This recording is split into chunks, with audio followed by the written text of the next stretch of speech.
Okay, so within the exceptional leniencies that Chazal have allowed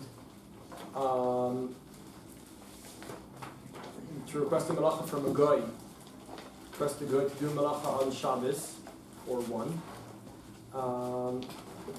we discussed the issue of illness, and we discussed the issue of the need of facilitating the mitzvah, and now we're going to go on to the third example the Rambam brings, the first source in Shir number 5, in Unit 5, we're starting Unit 5 here. The Rambam writes like this: Davar she'eino melacha, ve'ein asur la'asoto b'Shabbat elo mishum shvut, mutar le'Yisrael lomar legoy la'asoto b'Shabbat. והוא שיש שם קצת חולי, או יהיה צריך לדבר צורך הרבה, או מפני מצווה. I've pointed out that the way the Rambam writes it, the Rambam doesn't write, the Rambam in the previous halachot, all of Perek Vav has to do with Amir al-Goy, and the Rambam doesn't start with, and everything we've said is okay, if there's need for illness, mitzvah, or tzarich l'davar rabeh, which is something we're going to elaborate on in this year. The Rambam says, first of all, requesting a guy to do a drabanan is fine. Now, having said that, you say, wait, it's purely fine? Well, only if there's need for someone who's miktzat choli, as we said, right, a certain level of illness or discomfort, as we learned in the previous year, or for mitzvah, or for that, right, or for tzarich l'davar rabeh, which we'll analyze in a moment. But just pointing out, right, the Rambam starts off with requesting a Melacha drabanan from a guy on Shabbos is fine. Now, you need to justify that, but it's fine, right? It's, in terms of the language here, now, where does the sugya start? The sugya starts from the Mishnah. The Mishnah says, "Nochli sheba lechabot, ein omrim lo kabeh ve'al techabeh, mipnei she'en shvidato alehem." So, the whole parak there is discussing fire, and the guy comes to extinguish the fire. So what do? You're not allowed to tell him to put it out, but you also don't need to tell him to not put it out. This goes back to the beginning of Shir number 3, where we learned about that that you're supposed to tell the guy to refrain from doing the melacha. Not only are we not allowed to request the melacha to be done by the guy, we also need to tell him to not do the melacha if he's about to do something that will help us, right? Now here, we're not allowed to request him to do the melacha. We're still allowed to tell him to refrain from doing it. We could let him do it. The Gemara says, so not only are you allowed to allow the guy to go ahead and do it, you're also allowed to hint. Now to say, right, it could be beneficial for one who would like to extinguish this fire, right? The Gemara in other places in Shas, I'm just commenting on Yaakov's smile. The Gemara in other places in Shas, the Gemara in other places discusses this the statement. What is the statement? When I say it'll be beneficial for one to act somehow, is that considered something, a direct request of mine, or even a shlichut of mine? Would someone become a proxy based on that or not? The two opposing examples are a person who gets stuck in a well, and he shouts out, "Whoever hears me should give my wife a get," because if no one knows what happens to me, so at least we know that, at least she'll know that she's divorced, it's okay, right? She won't be stuck not knowing where I am and never be able to marry again. Now, he doesn't say, "You there," right? Right, again, it just says, it'll be useful for one to write a get for my wife, right? Okay, but is that considered my proxy? Is it considered done on my behalf? We want to say, right, it's in our interest to say that would work. The other aspect, an opposite example would be when someone is mudar hana from the other. Someone is not allowed to get hana from someone else. Is he allowed to say, right, the person makes a neder that someone will not benefit from it. And then he sees the other person is starving, so he says to the restaurant over here, he says, "You will not come of harm if you provide this person with lunch." Right? Is that considered that I'm giving him that knowledge? So there's a discussion in Gemara Ketubot Afayin, in the Darim, I forget where, but it's brought in a few places. This discussion. The Gemara here seems to say that this is considered at least a remez, right? It's a hint at. It's not an actual direct request. But we see that you can't actually you're not allowed to request directly, right? The Mishnah says you can't say to the guy, extinguish the fire. You should not say anything, and if the guy doesn't get the hint, if you're not saying anything, you should say, right, it could be beneficial for one to do it. Right. It's not even phrased, and if someone does this, there might be some benefit to him. And if somebody does this, it will not be a waste of their time. It won't be a waste of their time. Right. Your efforts will not be wasted. Do it by extinguishing this fire. It's like another step removed. Right. I accept that. Right. He isn't saying it will be beneficial for you. It says one who does this will not be wasted. Right. His efforts will not be for naught. Now, presumably this means that even if a person is about to a great loss is about to incur a great loss, even so, you're not allowed to tell the guy, do the Melacha for me, right? His house is burning down. That's a pretty great loss. And still he can't request the guy and say, listen, my house is burning down, take care of it, right? So this would imply that even in a situation in which great loss can be incurred, you're not allowed to request such a Melacha from a guy. How do you imply that? Because the Mishnah says you're not allowed to say kabir. Yeah, but that doesn't say, it's not the case where your house is being... That's the story. Oh. The context of this Mishnah is the person's house is burning down. And the Mishnah says you can't tell the guy, extinguish that fire. You can say, your efforts will not be for naught. That's it. Right? That's very different from saying, put out that fire, man, right? Why is this? So the Ramban learns that directly and says, yes, because there's no such leniency. There's mitzvah, as we learned. Also, the Ramban, I remind us, the Ramban says not every mitzvah.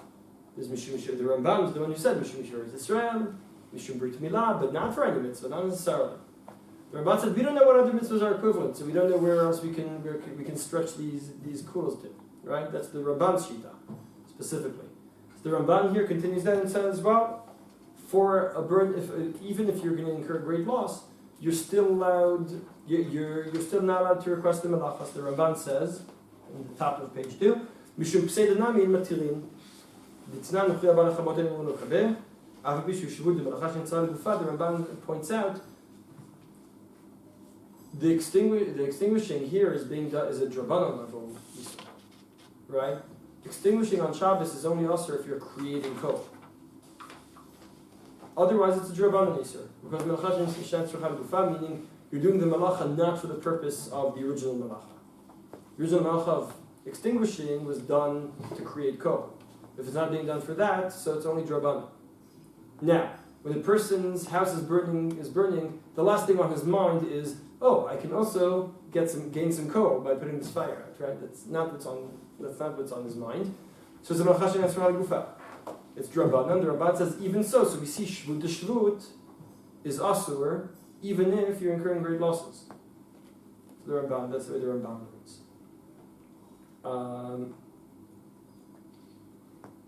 Now, the Ram learns this exactly the other way. The Ram says like this: meaning, why are you not allowed to request the guy? He asked this question. The Ram assumes that if you're going to incur great loss, you are allowed to request the melacha. And the question is, so why does it not say that in this Gemara, right? The Gemara should have said you can just request the guy to do the melacha, because that's a great loss. Why not?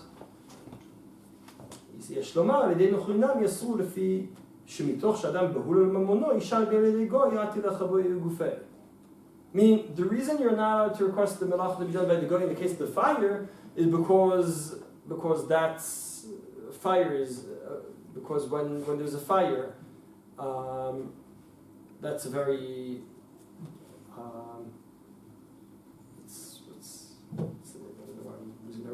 it's a very stressful situation. You don't know what to do with yourself. There's a fire. It's stressful. you're gonna get so caught up with this fire and with taking care of it that you're gonna go on and do it yourself. And that's why we tell you, hold back and let's do this. Hint to the goy to extinguish the fire. That's as far as you should go. Don't go beyond that. Right? Why? Because because that's our way of telling you, don't deal with the fire too much. Because it's such a stressful thing that you're going to end up doing Yisur D'Oraisa. But what happens in a simpler case, where you might incur a great loss, but it's not quite as stressful, right? As we said, the example, forgetting the reasoning we gave in the past, the example of turning off the engine, right, the car engine on Shabbos, right? You drive to the hospital, and there's a guy there, and you can't let if the car continues running. You'll have to take it to the mechanic the next day, right? You have to take it to the garage the next day, to be taken care of, right? You'll incur great loss. There's no stress. The car is parked. It's all fine. You just can't put out that fire, right? It's an engine. Quran doesn't say that it's the stress of the fire. It says bahula no. So you're saying it's any? The halak doesn't come from the stressful fire. The halak comes from the fear of loss. You're saying the fear of loss. Okay, so you're saying that not necessarily. I mean, I hear you saying. saying. We would say otherwise, but the way that I understand the way that presenting it, that's what the Pri Megadim says, right, that the fire is worse than a regular case of loss. Right. That's how most poskim explain the Iran. So most poskim explain the Iran in that sense that the fire is something that's happening now. There's an immediacy. There's an immediacy, right? But this would imply. It's a good point. I don't remember this the Iran offhand. But that is a good point. The Ran seems to say Adam Behurul Mumuno, meaning a person is just concerned about loss. Now, would that mean that in every situation of potential loss we should machmir? That's what I'm wondering.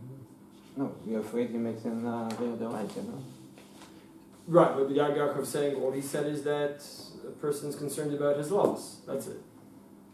Who said that has to be a great loss? It has to be a pressing situation. It has to be a fire that's getting out of hand as we speak. As opposed to the situation with the car. The car is parked. It could run for 10 more minutes. Nothing's going to happen, right? I'll lose another liter of gas. That's not a great concern here, right? The car's running. It's fine. It's just that if I leave it till the end of Shabbos, I'll be in trouble. I'll ruin the engine. But if I take a few more minutes, sure, right? Like I'm saying, presumably just by reading the simple wording of the Ran, this might be a problem. Tough. I'll look at the Ran after and see. Beseder.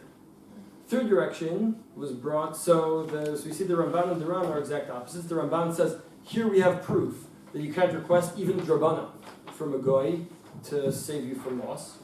The Ramban. And the Ran says, no, fire is exceptional. But normally, you should be able to request a guy to do Melacha for you. Yaakov's caveat, that we'll look into later. The Rashba brings a third direction, and he says like this. I'll jump to the second part of the Shud Rashba. Divrei Rav Bar Tumot enam nechonim. Bar Tumot said, Baal Trumot said that you are allowed to request a goy to carry your muktzah to save yourself from loss, and the Rashba says this isn't true. This is the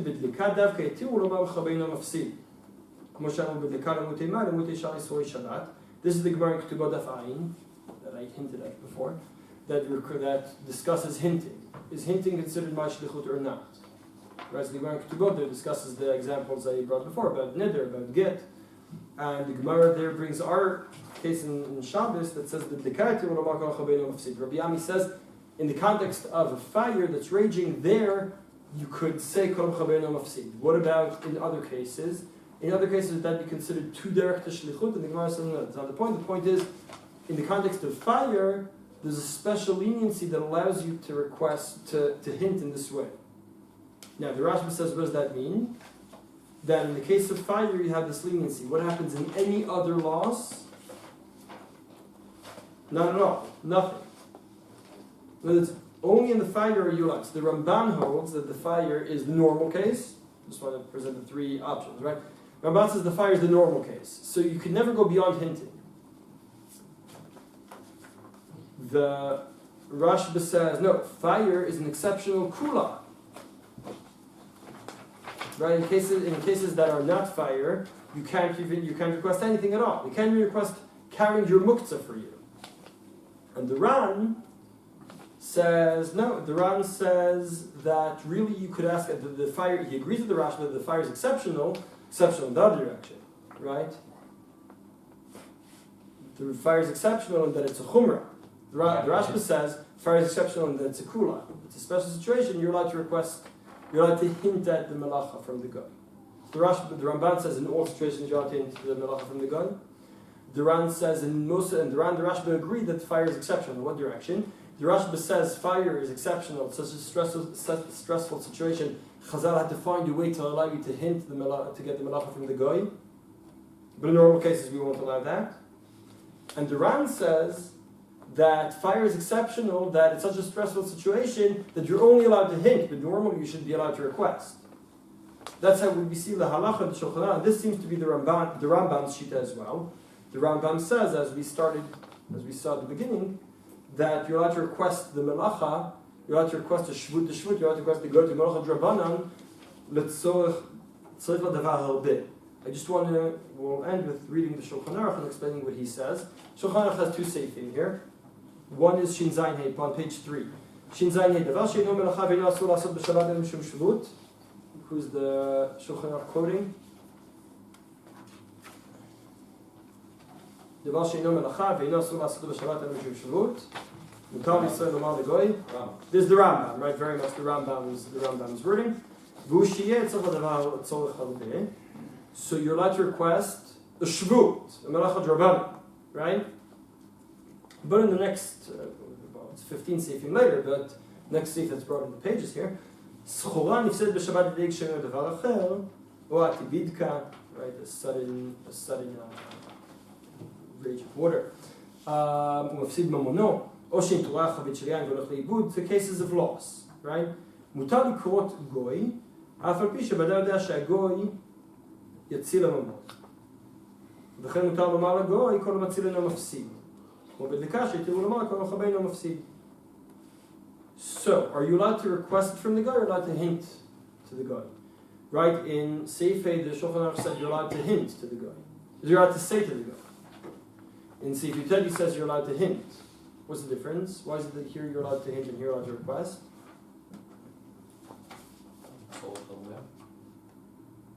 So they're both tzorech halbeh. He didn't explain how many read the schora. He didn't say how much goods I have outside.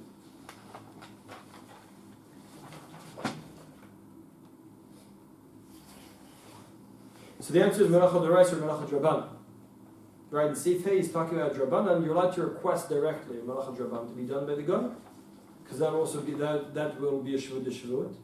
In Seif Yutet, he's talking about anything. About anything, it could be doraisa, since you're allowed to either hint at a doraisa or request a draban. That's what Shulchan Aruch's take. So out of the three shitot, he seems to go with the Rambam, who talked about the draban and drabanan, and the Ran, who was implying about requesting a doraisa, right?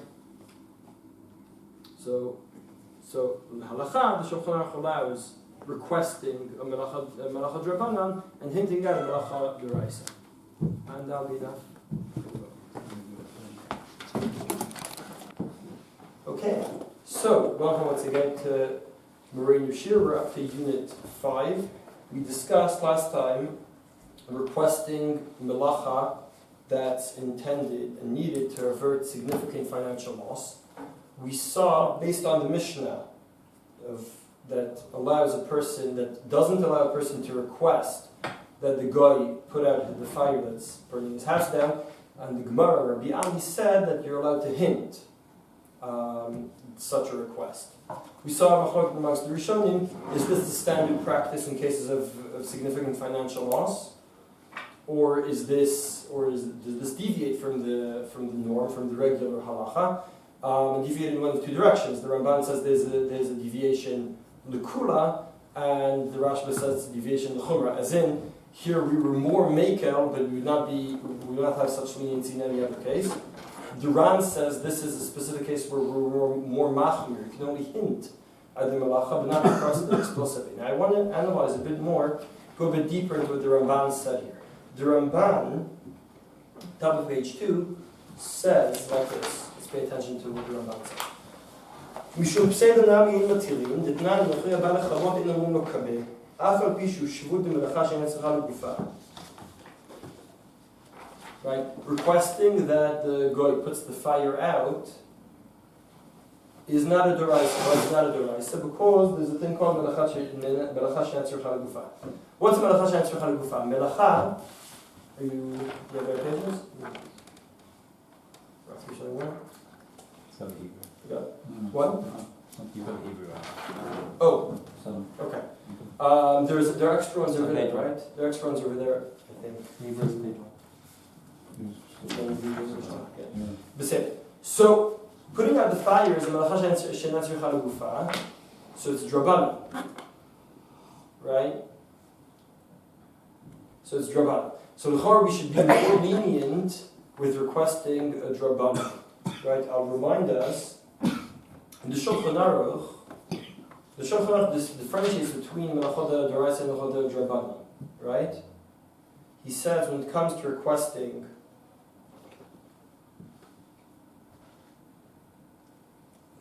when it comes to requesting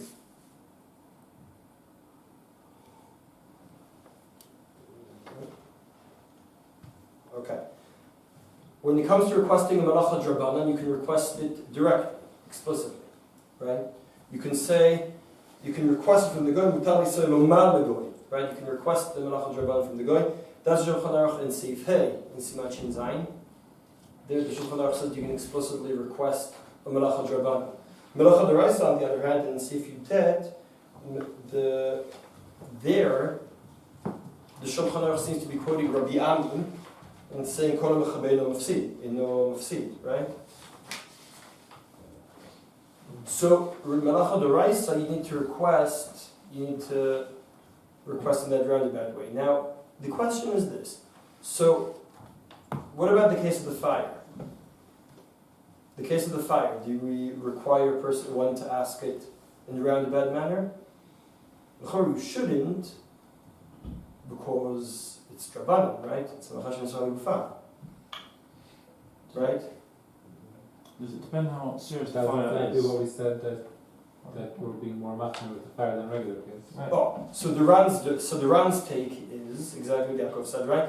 That normally, right, as we saw in the Ran, right? Normally, we'd say melacha she'en tzricha legufa is drabanan dik enough to allow requesting it directly. But when it comes to fire, we're more stringent. Now, I have a question to you guys. You're stark Yidden, otherwise you didn't come here in the middle of the night to learn some Torah, right? To learn some Yidden. So I ask you, how many of you were aware and weren't slightly surprised had I asked you, just stamazoli, had I asked, is putting the fire out d'oraisa or drabanan? What would be your initial inclination? The letter. Why? D'oraisa. Or you agree, you'd be inclined to say it's d'oraisa, right? Because the awareness of what is drabanan when it comes to melacha she'en tzricha legufa is we're not quite as aware of that as we are about shinu, grama, or other melachot that are done not quite the way that they're normally done. Could you elaborate a bit about melacha she'en tzricha legufa? Okay, that's an important.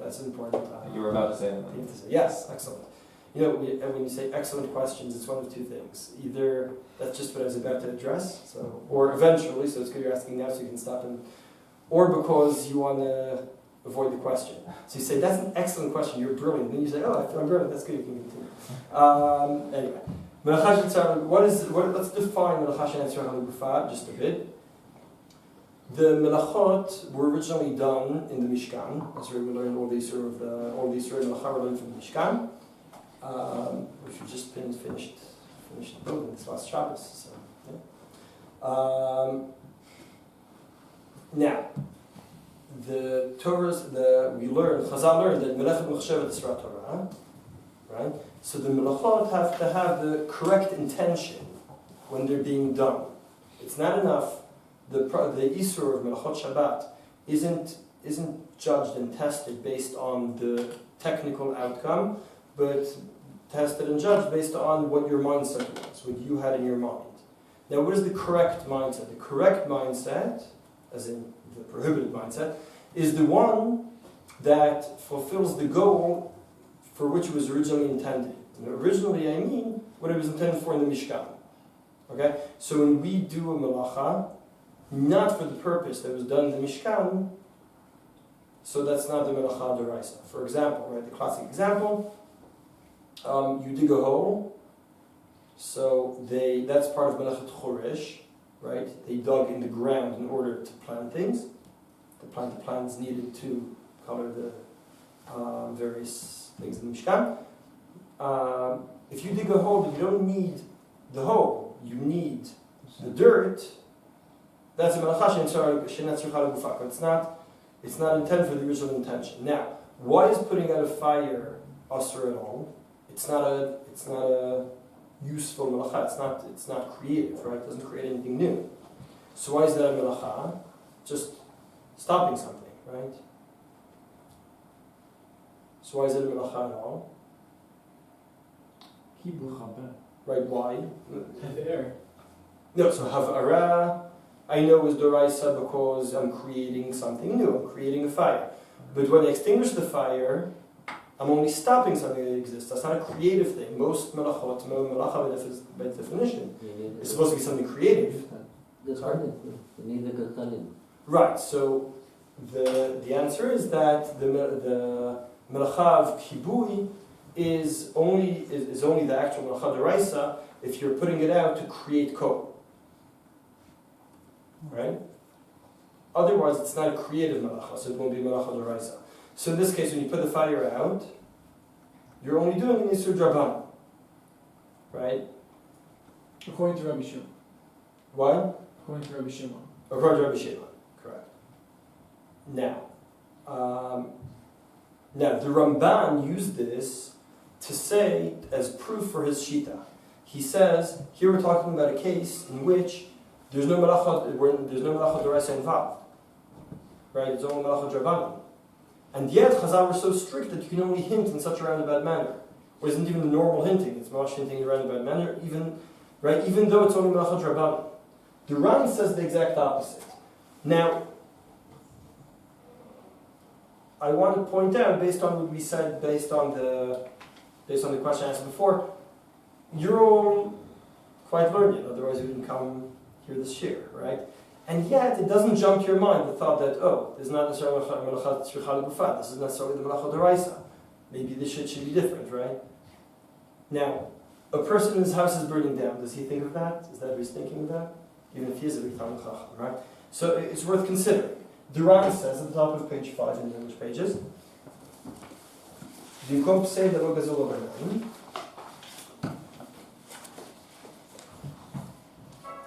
We thought in a totally other different context. The Ran says again, V'imkom psei delo gazul overnan. Im tomar, im ken lama asu lechavod leka b'shabbat, והמלאכה שאני צריכה לגופה היא שלא פחמים לצריך, כמו שהיה בזמן שבנו את המשכן, אלא הצלת ביתו, ולא מצר, אלא מדרבנן, בוודאי כיבוי דלקה מצר, אפילו לא בשביל מותו. I'm not going to go into that. He's repeating the things we said earlier, but he's saying that he's repeating the same thing, right, the same idea.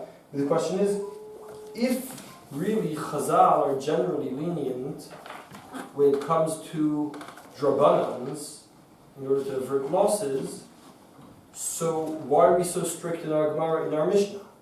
Now, what's the Ramban's answer to that question? Not strict. You're right, because we're strict. We are strict, It's right? kula for The Ramban says, right, exactly. That proves that in order to avert loss, you still can't request anything from a guy, right? That's the Ramban's proof, right? Now the Ran goes the other direction. יש לומר שם כיבוי, דכיוון דאינה צריך לגופו יעשו מן התורה, ואין הכל בקיאים לחלוק בין מלאכה צריכה לגופה לשנה צריכה, ושומח יעשר רבנן אפילו במקום פסדה. Meaning, since people generally, since you have to be quite learned to know, or to know how to distinguish and to define what is Melacha Tzricha L'Gufan, which is not, so we can't use this leniency. Right? But this shows, says the Ram, any other Melacha Drabanan would be allowed. Not only that, now here's the question. What about other Melachot She'enan Tzricha L'Gufan? So the Ram... Oh, well. So the Ram seems to say this is a blanket statement, not only regarding kibui, but generally speaking, Chalash Gufa requires good learning. And we can't say across the board you could use it, because people won't understand, people won't be aware of what's what. And therefore, we say requesting Melacha Drabanan is okay when it comes to averting laws, but Melacha She'enan Tzricha L'Gufan is not one of those Melachot. Right?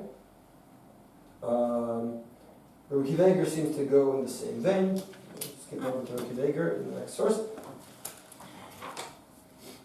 In his discussion was about putting out the candles, so you can, which is an important question. By the way, it's an important question on Yom Tiv. I'm not going to go to the Yom Tiv thing. Sometimes we'd want to turn our fire off on Yom Tiv. Turning our gas fire off on Yom Tiv is definitely Drabana. Definitely Chashen Tzricha L'Gufan, because you create nothing.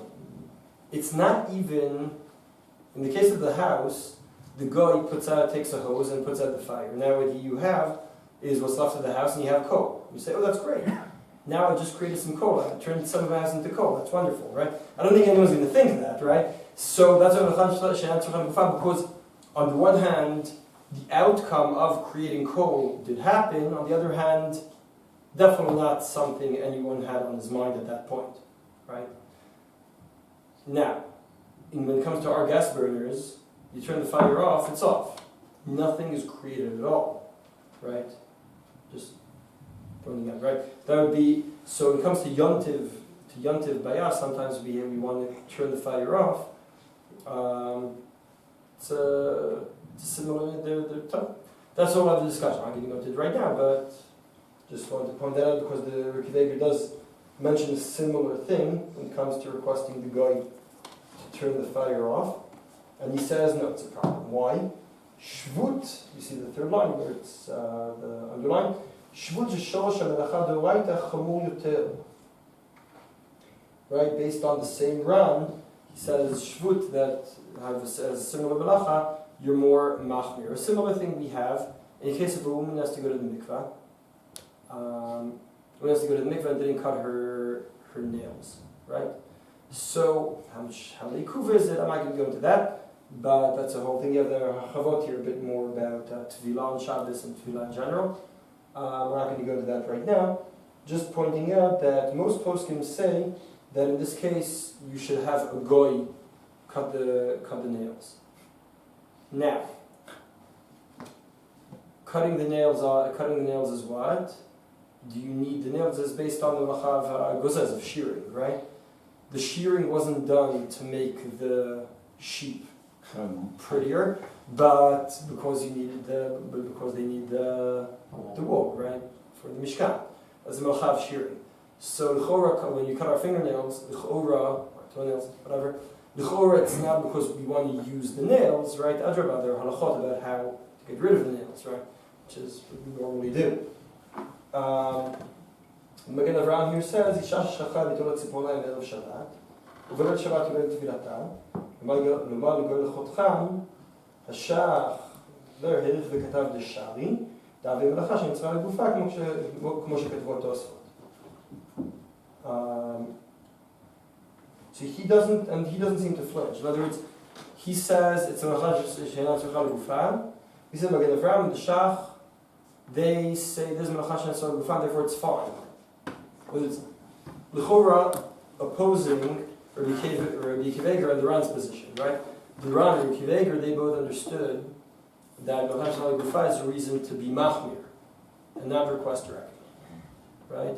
So here we have a shvud d'shvud b'kom mitzvah. right? Mitzvah of tefillah, and you have a shvut shvut, but it's not a good shvut shvut because it's requesting melacha she'en tzorah gufa, which is a problematic shvut, right? And yet the Shach and Magen Avraham seem to take that position and say yes, you can request that too will be considered a shvut shvut. Yes. The heter of doing a melacha when you do melacha shem tzorah gufa, and there's a tzorach, whatever the tzorach is.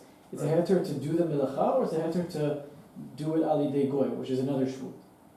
Because there is cases, for example. Are you asking about a Jew doing the melacha? Doing the melacha shem tzorah gufa when there's a tzorach. For example, like Shvut shvut without a guy? Is that what you're asking? yeah, like for example with the case of the animals where it says you can like the animals like that are trying like the mizikin. This is why are you allowed to kill the mizikin if it's chasing after you? Okay. Because melacha shem tzorah gufa and there's a tzorach. And there's a But there and there's a tzorach and it's a kind of animal that ain't been on its own. That's what you're referring to. yeah. Yeah. Okay. So there is one less level of shvut, and you're still allowed to do it because you're doing it yourself. You're not asking it to be done. So the combination of a tzorach and itself being a melacha she'en tzorah gufa in certain cases is allowed without going one up right. So you're saying sometimes. No, I'm trying to understand how it works with what we're saying here, because here it's saying when would the heter be when you have melacha she'en gufa and another shvut on top of that, for example, amira lenocher or whatever. But it seems like even Well, here we're really working the other way around. Right? You start from you could request a shvut from a goy. Right. fine. Requesting from the goy is shvut. What is the second shvut? The second shvut is melacha tzorah gufa. So you're saying what about bein b'minon nitzod where yeah. nitzod which is also melacha she'en tzorah gufa and also another melacha she'en And the tzorah tzorach, gufa. obviously you need a tzorach with that in order for it to be saying, but even Right, just like any of the others. Yeah. These others. but it's So you're saying the chor that case would prove the Magen Avraham the Shach against the Ramban yeah. to show that right. Okay. But even Interesting maybe, point. maybe I'll have to even think more about it. so, but I don't know. Okay, it's an interesting point. I'll have to think about that one.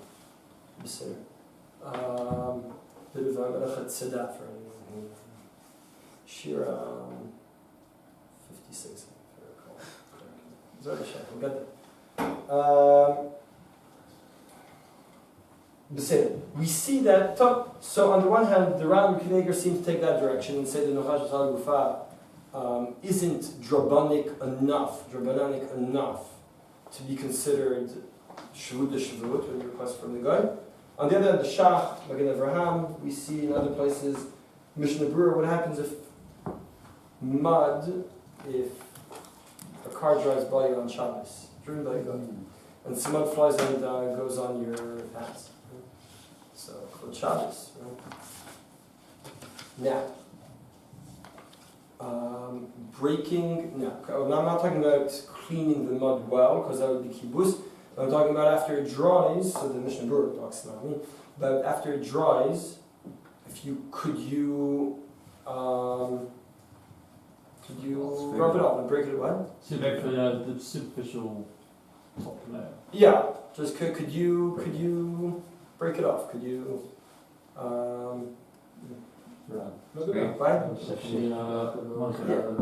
right? So now what you'd be doing is you'd be tochen the dirt, right? Because you have a piece of dirt and you're tochen the dirt, right? Which is machadaraisa of tochen. Elamai. Why? Because you don't need the dirt. You don't need the dirt. Okay, good point. Right, you don't need the dirt, obviously. So that too would be melacha she'en tzorah gufa. So the Mishnah Berurah says, top of page 6, the Mishnah Berurah says that you could request the goy, you can ask the goy to rub it off, even though it's tochen, right? Even though it's tchina, still you can request the goy to rub it off because it's a melacha she'en tzorah gufa done by a goy mishum kvod habriot. So we see that ultimately most poskim really are lenient. Let's continue a bit more. I want to go back to the beginning. The Rambam we saw at the beginning. Let's have a quick look at the Rambam just to remind us.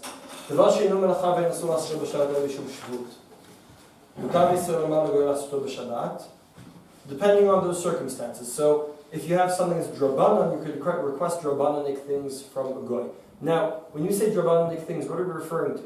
Okay, so one thing that we know does not fit into that is Melacha she'en tzricha legufa.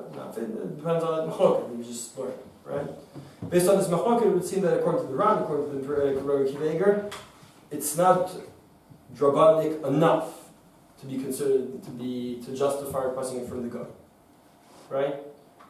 Let's explore some other kinds of drabban. What do you think about shinui? Having learned that we're machmir when it comes to Melacha she'en tzricha legufa. At least we try to machmir if there's no other option.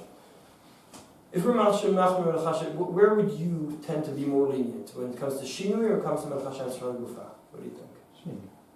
You'd be more lenient or more strict? Strict solution. Sorry? What, Shino? Linear.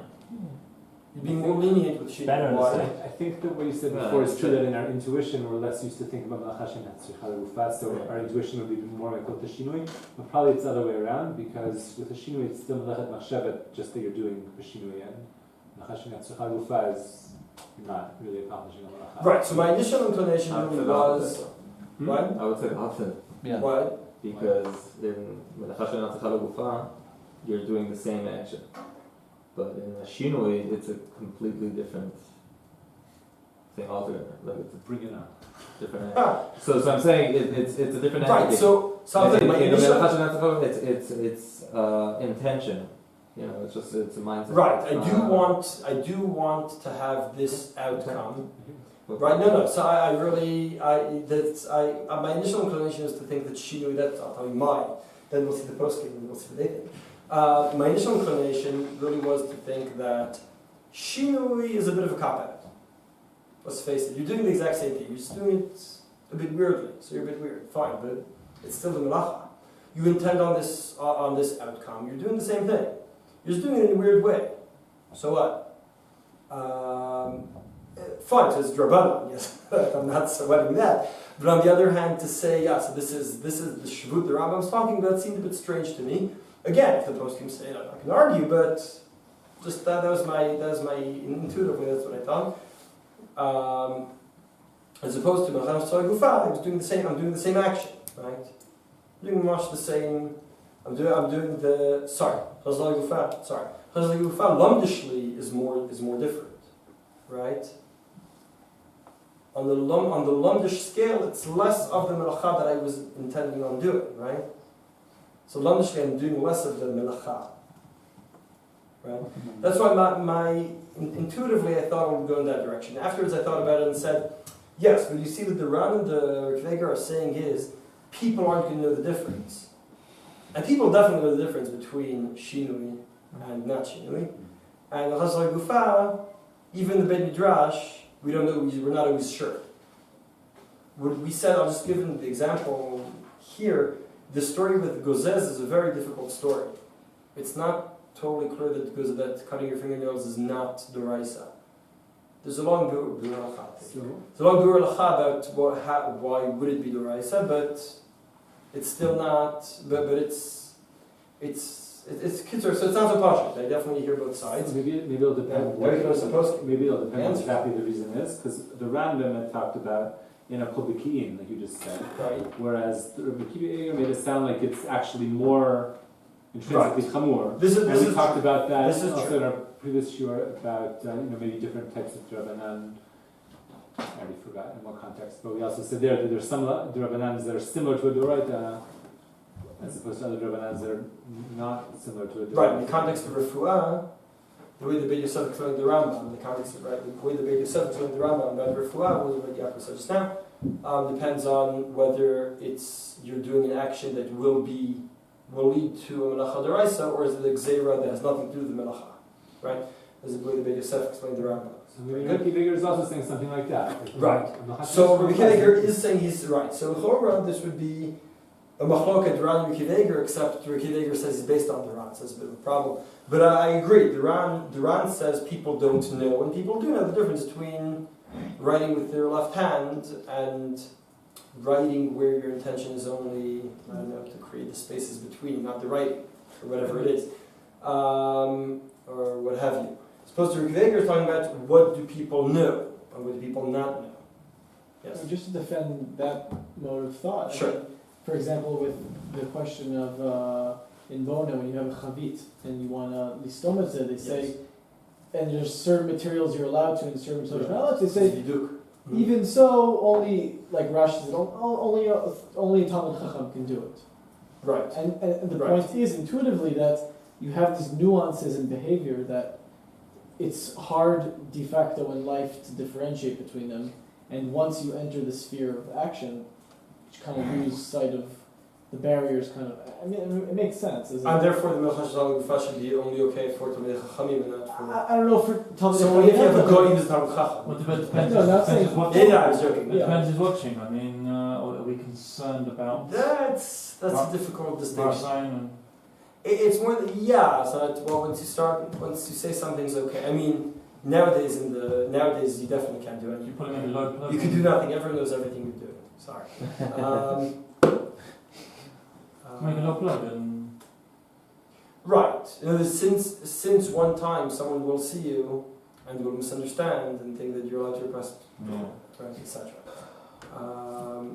Beseder. So let's get some answers. The Pri Megadim says, in page 6, Pri Megadim says, Sudat Shabbat hava mitzvah, v'chen yismach hatan v'kalayim, kenomar legoy yimchot hanel l'Sudat Shabbat bayad, v'lo b'kli hava shmut yishmut, v'kli yishlomar hava dvar Torah. So you could request. This is taking the pecham, right? We saw this in the past already.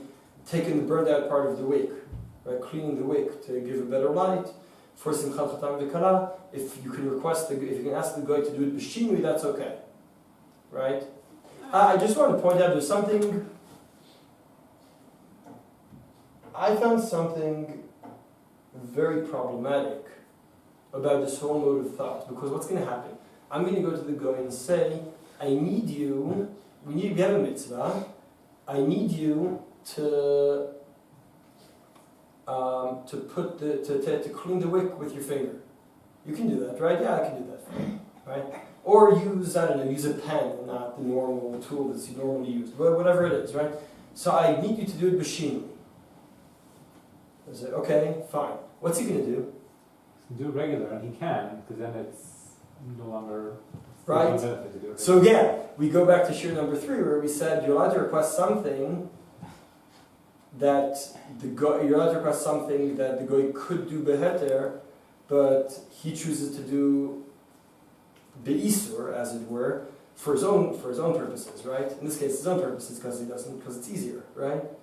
So I asked him, right there we said, I can tell him, could you please carry this tray up 3 flights? And he'll say, yes, of course. Then he uses the elevator because he can walk up the stairs, but he won't, right? Yeah, but blowing out a Similar- candle, there's no way of doing it without an install. No, here the Pri Megadim we just read, he said not blowing out the candle, I'm talking about cleaning the wick. Cleaning the wick, the Pri Megadim says if you do it, if you use not the normal tool, it's shinu.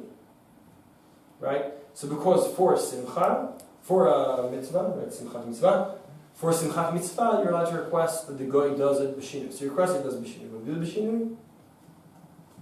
L'chora not, right? Because right?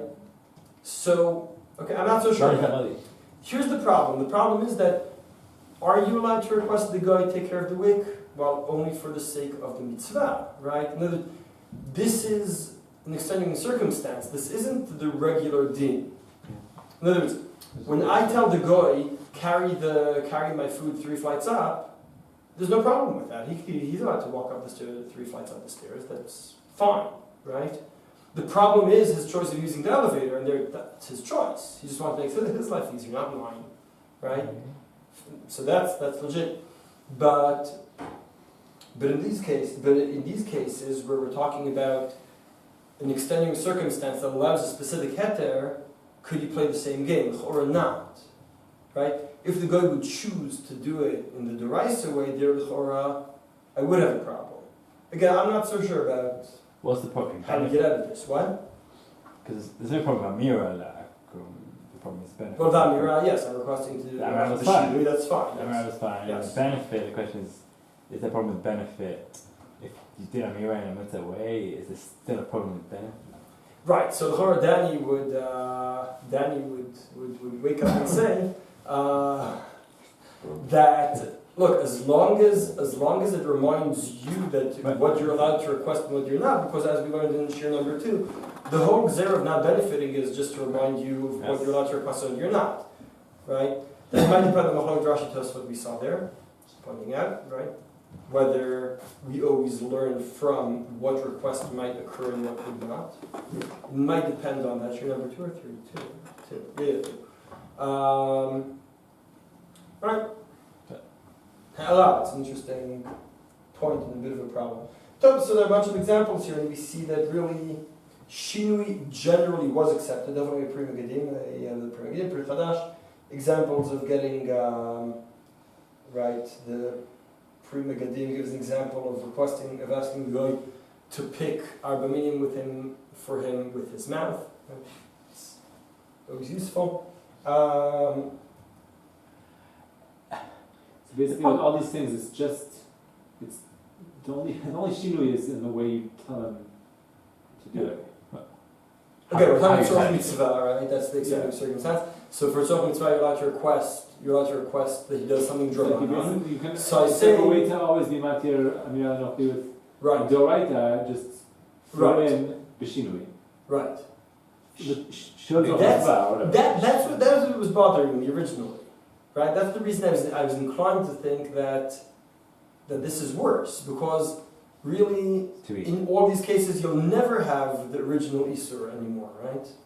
Because surely almost any Amir al-Akul, you're gonna, it's Shabbat. Like, there's a reason you want them to do it for you on Shabbat. You can link it to Oh, Kavod Shabbat it's not Right. you can always link well, Find the Torah mitzvah and To, find the Shinui. it. There can always be a Torah To, mitzvah and yeah. it's something you want on Shabbat. I'm thinking, yeah. to a point, but yeah, so that's why the shinu is bothering me. So the interesting thing about shinu is, what is it, the interesting question about shinu is, what is a shinu? What is a shinu? So this is an interesting point. We see in other halachot that are not Hilchot Shabbat, there's a distinction between halachot in which the shinu works and halachot in which the shinu doesn't. Shinu, when I say shinu works, I mean that the mitzvah is not done properly if it's done b'shinui, and where it just doesn't matter whether it's b'shinui or not. So there's an interesting thought about this, brought in our chavot here. In fact, it says like this. Here's the thing. When I turn the light off with my elbow, right, is that shinui? Saying, yes, right? Okay, when I write with my left hand, is that the same kind of shinui? Is that the same thing? Why not? It's because with the elbow, it's much more control than with your left hand. So the right The hand. outcome Okay, is so what? the outcome Because is therefore your the level of mazid is higher on the Okay, elbow. I think you have to sharpen that a bit. It's Yes. not even with writing, it's not even considered ketiva. That's good. Right? Why not? So the outcome is So right, I think Rafi has the answer here. When I turn the light on or off, so the light doesn't care about whether I do it with my right or left hand, or with my elbow or with my ear. Doesn't matter. As long as the switch right goes from there to there, it will happen. It will work, right? And then at that point, it doesn't matter. The way it was done no longer matters. On the other hand, if I write with my left hand, I mean my writing with my right hand is bad enough. With my left hand, you'd be lost, right? So since the outcome is totally different, that would not be considered ktiva at all. Not be considered it's not normal ktiva that you could say is an isur d'oraisa. Now, the Gemara says like this: in most of the Torah, when you write a get, you have to write with your right hand. Why? Because it has to be the writing which is the normal writing. Writing with your left hand will have a different outcome. So that's not the right way of writing a get. What would you lack kavana? It's not. It just it won't be accused with a katav because that's not the way you write. But it's not the way. But as opposed to, I'll just explain the other side for a moment. When it comes to Shabbos, Melacha machshav l'srat Torah. So any melacha that's not done, even if the outcome is the same, if the process is different. So when it comes to other halachot, the process and the outcome have to be different. As opposed to by Shabbos, it's enough that the process is different, that will already be considered a shinui. Now, he goes on to say that when we say here things that I can request the guy to do b'shinui, the outcome has to be different as well.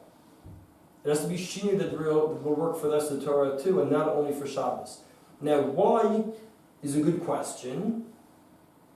L'chora, it's for the same reason to remind me and to remind him. In other words, once again, it could be that it's to solve my previous question, my previous point. If I request the guy to take the food up 3 flights, right? So I and the food don't really care whether he uses the elevator or the stairs. That's only for his own sake, right? But if I request him to do one melacha, and he does a melacha b'shinui, he does it in a normal way, and then the outcome is different, as in the outcome is a better outcome than the one I requested, so he's not doing what I requested, and that I wouldn't be allowed to enjoy. But if he's doing it b'shinui, and the outcome will also be different, then there's room for leniency, and that's what the leniency is.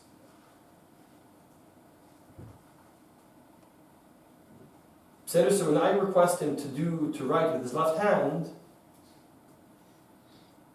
so the outcome I'm requesting is also different, not only the Maisa. Right? Why is the outcome different? Sorry, even if you. Now you'll say, wait, but he signed the check, whatever he's doing, right? He wrote the prescription, right? You have the goy doctor, I need a prescription, and I say, could you write a prescription for me with your left hand? And he says, well, I'm a doctor, I have awful handwriting. But I say, well, so then we'll tell if it's right hand, left hand, doesn't matter, right? It'll be awful anyway. So if I write the prescription with his left hand, the outcome will be different. Now Raphael will say, wait, when you go to the pharmacy, they don't know if he wrote, they'll think he's just a doctor with really bad handwriting, right? It doesn't really make any difference to that, right? Right, but that doesn't really matter. The prescription I received is a different prescription from the one that would have been written with his right hand, normally. Wait, do I still, according to Aglita, do I care if he listens to me? Again, So I think, yeah. Our assumption until now is also that he's not going to listen when you tell him to do B'shinui. Well, it's not my assumption until now, it's just I'm raising that question. Fine. And I think the answer would be no. In other words, no, you would not be allowed to enjoy it to benefit from it, unless he did it unless he did what you requested him to do. Otherwise, he's choosing to do a melacha for your benefit, which is also lesser to enjoy. No, but he's doing it for himself now because I told him to do B'shinui. Right, you're saying he just wants you out of there. He just wants to give you prescription. It's annoying for him to do with his left. For me, it's not as easy to write with my left hand as my right. It's not just that it's a different outcome. So if I wanted to do it quickly and get it over with, I would do it without a shinui. But then it's for me. Right. Alright, so as I said, I'm not sure. I'm not sure. Let me have another look. But this is a bit of confusing. Yeah. Why? It's confusing. No, there are 2 levels of confusion. When's the lumdish explanation I'm trying to give here, right? Chassan and Gavur are more concerned with the objects rather than the person doing, sometimes, than the person who's doing the Maisa. Right. So we're looking at, as we mentioned a few times, the difference between process and the process and the outcome. The process different, or is the outcome different as well? Right? So if the process is different, the outcome is exactly the same, that's the shini that only works with Shabbat, and the Chor would not work here. Now, that's one level of complexity that Akiva is complaining about. Why did he complaining about a different level of complexity, which is, if he then chooses, that's why it's kind of really confusing, if I tell him to do something in which the outcome will also be different, and he chose to do it in a way that would be totally Sur Shabbat, and also a better outcome. But it's totally his choice, because he doesn't want to write with his left hand. That's very annoying. It's time-consuming. He doesn't want to do that. Is that his prerogative or not? Right? Does he get to choose? I mean, he can do whatever he wants, obviously, but if I allowed to enjoy it, yes, that's Rafi was in. Right? Let's have a look at the Shmer Shabbat Kilchat at the bottom of the page. Shamati Magil Shaz, Choshvani, Shigalu Matirim Afilu Melacha Shikara Deoraita. What's he hinting at here? Right, the way Rabbi Akiva Eiger explained Melacha she'en tzricha l'gufa. Right, if you're not less meat, you'll not like Rabbi Akiva Eiger. Right. אפשר שכל זה רק שהשינוי ניכר בגוף הדבר שלא נעשה כל כך כראוי ולא כשאומר לגוי להביא כלאחריה. In that, אסור לכולי עלמא כיוון שלא ניכר כלל שום שינוי. In other words, now, here, I had an interesting idea. I mean, I found it interesting, I hope you will as well. Duran said that it would justify that the reason you can't request a Melacha is because people won't know the difference. What about if I request a shinui and you can only see the difference in the action but not in the outcome? What about, I mean, Is that what, just one second, is that what the Garshaz is saying? Is he saying if you can see the difference in the outcome, then people will say, oh, it was done Drabanan way. Okay, fine, got it. Right? But if there's no difference in the outcome, so yes, he did it with his elbow, but who cares? well, Right. Are we concerned about people seeing it, the process, or what are we concerned about? The Riyah? It's a good question. I explained the Ran.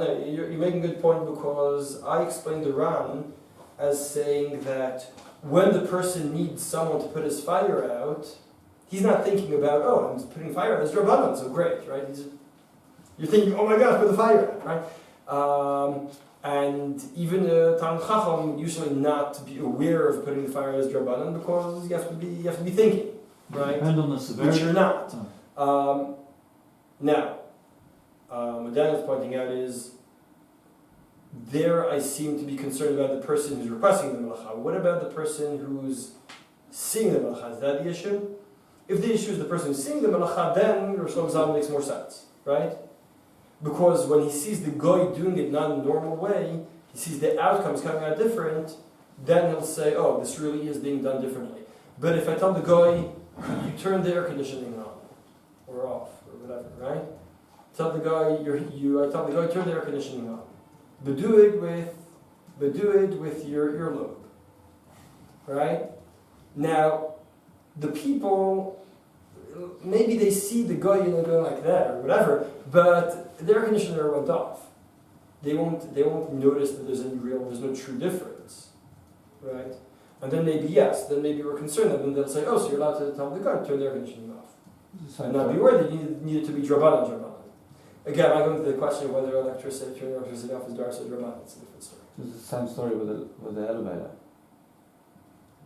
The elevator is easier because in the elevator case, I'm not requesting any melacha at all.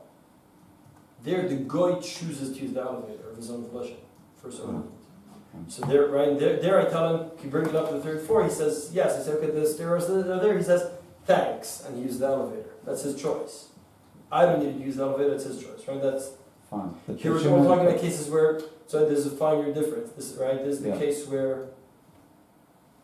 Just Shlomo Zalman says, all these shinuim that we allowed are only shinuim in which the outcome will be different, not only the process, not only the action, but also the outcome, right? Only then do we allow it, and I wonder if he's reconnecting Rekiv back to the Ram, right? Because he starts Rekiv but and then he ends up with Kivan Shon Nikar Shum Shinui, which reminded me of what the Ram said, right? Right?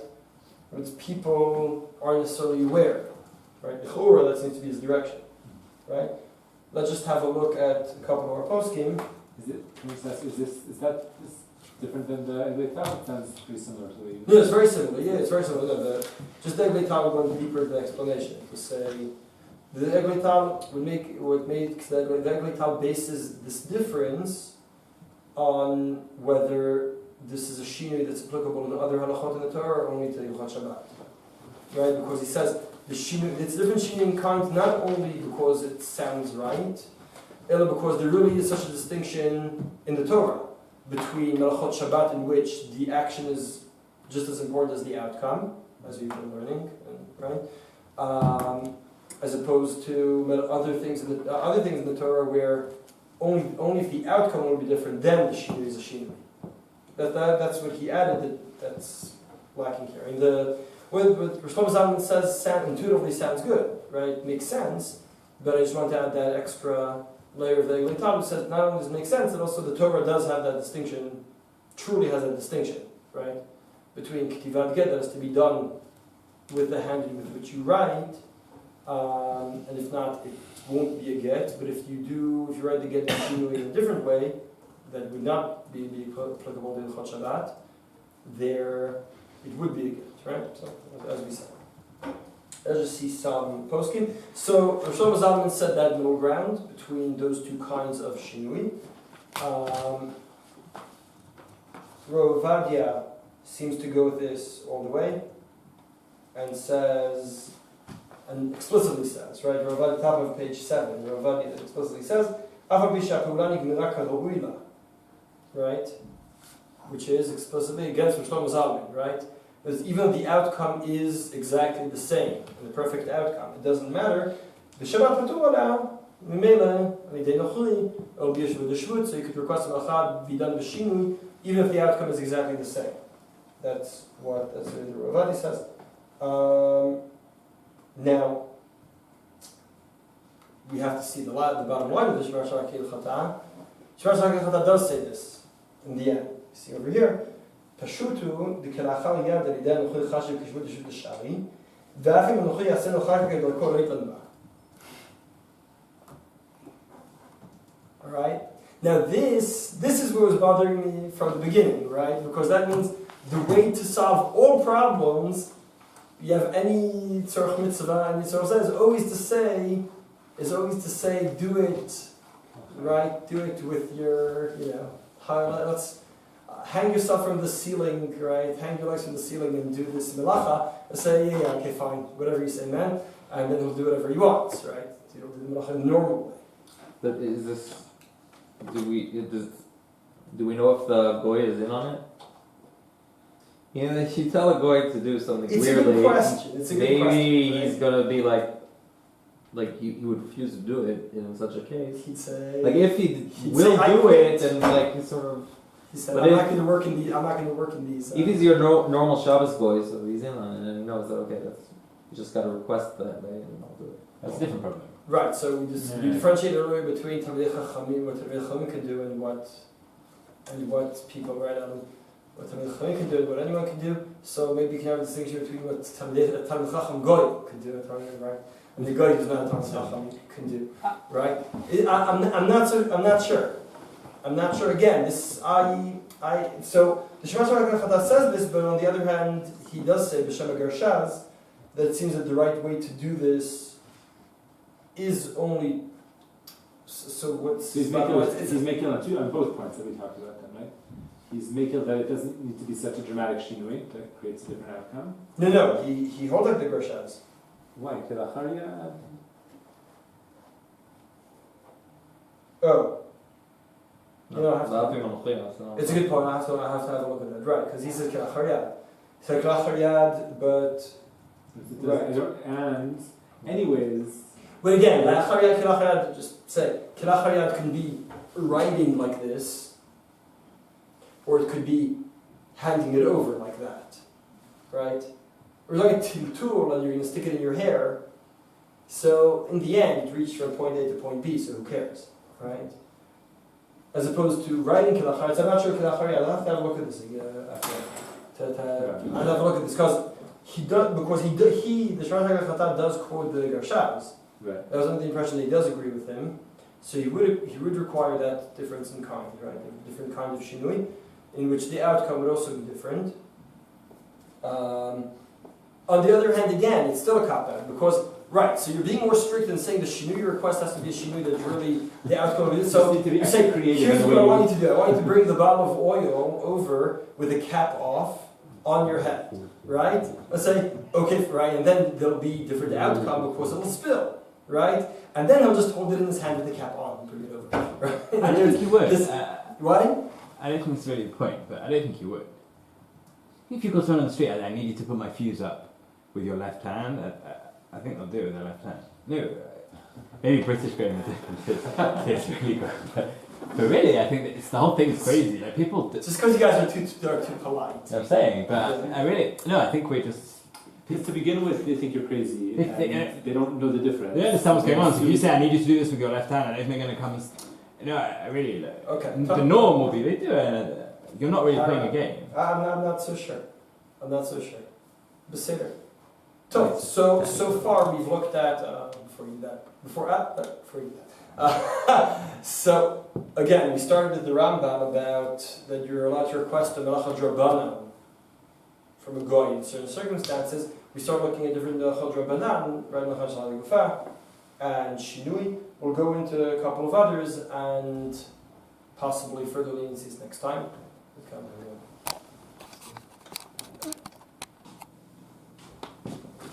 Okay, so we'll be continuing in Unit 5. We're still at the end, the tail end of Unit 5, the tail end of requesting Melacha from a goy. Before we move on to Unit 6, that has more to do with doing business with the goy, which is slightly different. We're going to look at a few final examples of amirot, of requests that are done not in a normal way, or that therefore could have their own kinds of leniency. The first is going to be psik reisha, and the second is going to be things about which there's a machloket, about which there's a machloket. So let's start with psik reisha. Trumat Hadeshen, Siman Samech Vav, on page 11 in the English pages, asks the following question. Asks, I say, not was asked, because we have Trumat Hadeshen asked his own questions to himself. Right? He said, why should I have people ask me questions that if they ask good ones? I ask myself the questions and I'll know that I'm asking a good longish question. Right? So the tradition says as follows: Yesh bnei adam she'enem tanurim yuchadim la'afot ben u'latmin ben lechamim u'matminim b'oto tanur shebeit hacholef. Means they use the fireplace as their oven, right? Or as a stove of sorts. There's a way of they can't. They're not going to heat their food in the kitchen. They're going to heat the food. They don't have a Shabbos plata either, right? For tradition's time, they use the fireplace. All right. You might ask, okay, they can do as they please. Well, why is that relevant? So it's like this: למחרת בשבת באה השפחה ומוציאה את החמין כולו מן התנור ומושיבות על גבי התנור מבפנים בבית החורף. ואז מברד את האש בתוך התנור כדי לחמם בית החורף. ועל ידי כך נרתחים החמין שעל גבי התנור לכל צורכם. So the maid turns the fire on, right? Lights the fireplace to heat up the house. As we said, this could be a case of extreme discomfort that would justify the melacha being done by the najim, right? And you could, right? We said that could be the cold, could be choli, that justifies heating up the house, even melacha deraisa. Now, what she intends on doing is heating up the house. Just so happens that the food I want to eat during my Suda is on the sides of the fireplace as well. So, what is she doing? She's heating up the house, which is okay. But she's also heating up the food, which is not. Right? Maybe the food was not cooked. Presumably we're talking about cold and lach food, right? That you wouldn't otherwise be allowed to put just proximity to the flame, to the heat. And what's driving her to do it is to heat up the house. That's right. Now, normally in halacha we call this a psik reisha. I wouldn't say driving her. What you If I the do reason one, you gave her was to heat up the house. sorry. Presumably the reason you said to her was to heat up the house, or you didn't say any reason. As in, what? Presumably that's genuinely the principal reason. Right, that is the primary reason. The question is that good enough? Because normally we would call this a psik reisha, right? Whenever I do one action has more than one, and the outcome, there's the outcome that's okay, and there's the outcome that's prohibited, right? So even if my primary goal is to achieve the one that's allowed, still, since inadvertently there's no way around having the isur happen, that would be asur. That's what you call psik reisha. The question is, should it be different in any way when it comes to the goyim? You think of a svara, why it would be different in the regular isur?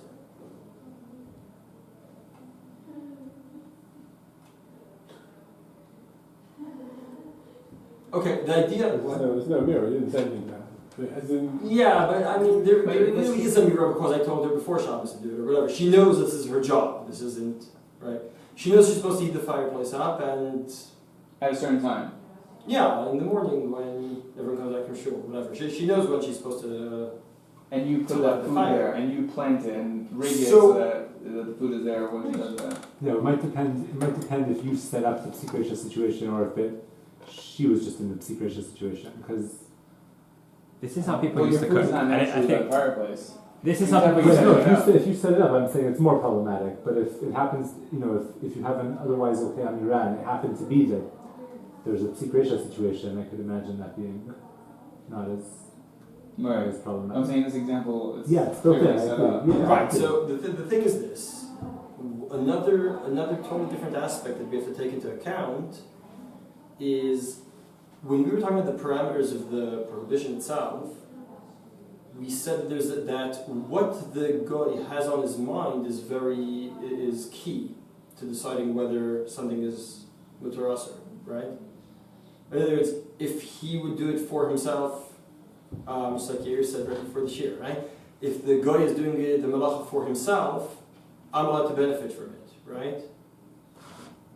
So we see that the fact that an isur happened, a melacha that from which I would not be allowed to benefit, occurred doesn't necessarily mean that I'm not allowed to enjoy it if that wasn't the primary goal. The question is that parallel? In other words, the guy is doing a melacha for himself, right? That is allowed, that he has to do, right? You have to do melacha on Shabbos, right? Yeah. So that he's allowed to do. Now, since he did it for something that's okay, I'm also allowed to benefit from it. The question is, can you say the same about this?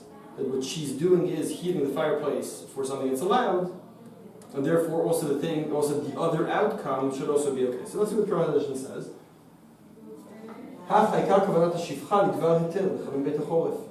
דשאו רבנן בא מיראה לנוכלים שהוא מהכל חולים אצל צנעה. ונהינמי דהחמנים טרחים על ידי כך מאליהם בוודאי, ועל דעת כן היא מושיבתם על התנור, מכל מקום בשעה שהיא מושיבתו על התנור, היא שומש בתנור. העברה שעוברת אחר כך, עיקר הכוונה היא לבית החורף. So he says it really depends on her kavanah, on her intention. Since her intention is to do something that I'm allowed to enjoy, so I'm allowed to enjoy the other outcomes. Now, it's true, this isn't exactly parallel to the regular case, right? In the regular case, she's doing it for herself, and then I enjoy the outcome, which is the same outcome, right? And here, right, she boils a kettle, and then for herself, and then I make myself a cup of coffee, right? That's definitely okay. But there, she boiled the same kettle. As opposed to here, she was heating up the house, which is okay, but she was also heating up the food. Is that parallel or not? So it sounds from translation that he thinks it is parallel. And the Ramah brings this the Halacha on the next page. נוהגים שהאינם יהודים מוצאים הגדרות מן התנורים שמתאימים להם ומושיבים אותם אצל תנור בית החורף או עליו ומעבר את השפחה אחר כך לתנור ההוא לידי זה הגדרות חוזרים ונרתחים, which is more extreme, like Yaakov said. Yaakov said, I can see how you'd be lenient with her putting the food there and then heating up the house. It would be harder to say that I'm allowed to put the food there when I know she's going to heat, when I know she's going to light the fire later on, right? Now, based on the previous svara, maybe it's the other way around, right? Well, why is she putting the food She there? puts food in. She makes Right, it if she put the food there, so she knows that she's doing two things. It's true that her primary concern is with heating the house, but she's also aware because she put the food there. In a sense, the Ramah is being more machmir, right? Because he says, you put the food there, then it's not on her mind, and then it's easier to enjoy the benefit from the food that heated up, right? So in a way, it's more machmir. It's kind of counterintuitive, right? It's better, you're saying. Right. It's more machmir. It's not. The Ramah says this. He doesn't necessarily agree with the same leniency that the translation said, right? Possibly, if the maid herself put it in the fireplace, Maybe it's not secret. maybe it's more. It's not psikresha enough. It's not the Russian mitkaven enough. It's too psikresha. It's the actual action. Yeah. Possibly. So that's right. Now the tour, in a very different context. In the context of Bishul Akum, The Torah writes as follows: "Im kiven Hashem bishul, kigon she'asik et lo levashel bo, ve'al basar tchila v'nitzla." So he turned the stove on, he turned the oven on to do something else, and there happened to be food inside. So he cooked the food by mistake. He wasn't aware of the fact that he was cooking the food. Is that a reason to be lenient? Does that justify leniency when it comes to Ma'achalei Yaakov? Bishul. That's the question. So what does the Torah say?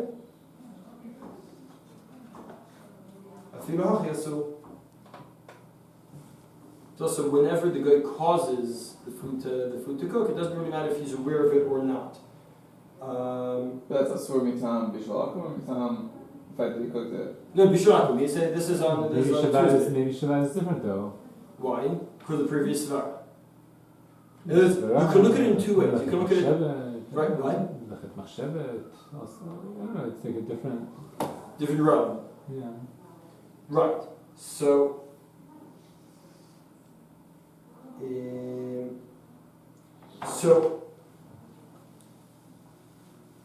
So the L'chora, that's the right. That's the question. Are we going to compare the two or not? Are we going to say both are Yisrei Drabanan that are intended on creating a harchaka, either from requesting the Melacha from the guy or harchaka from eating the guy's food, whatever the reason is. In both cases, right? I'm on Shabbos or not eating Ma'achalei Yaakov. The assumption of some of the poskim is that these should be parallel, just like the Taz says. The Taz here says, "Im ken da'afilu le'inyan isur bishulei goyim she'eno kavanat Torah yachmiru lachuz shem nitkaven lebishul basar akol panim bishul basar utafel leibush hakli afilu hachi asur וכן כאן שהגוי מתכוון בברור לחירום התבשיל ודעת כן לא שיבו שם מטעם זה אסור לישראל לא שיבו שם אבל נתיר אחר כך עברת התנור כיוון שעיקר כוונה של הלחם בהבית חורף as long as she's aware, so Yaakov's going to say, right, if she put it there, and then so there's a primary goal and there's a secondary goal, and the secondary goal is included. But you see that the Taz draws a parallel between the two and says, Ma'achalei Yaakov is drabanan. It's not based on any doraisa halacha, and yet we're so machmir, we're so stringent.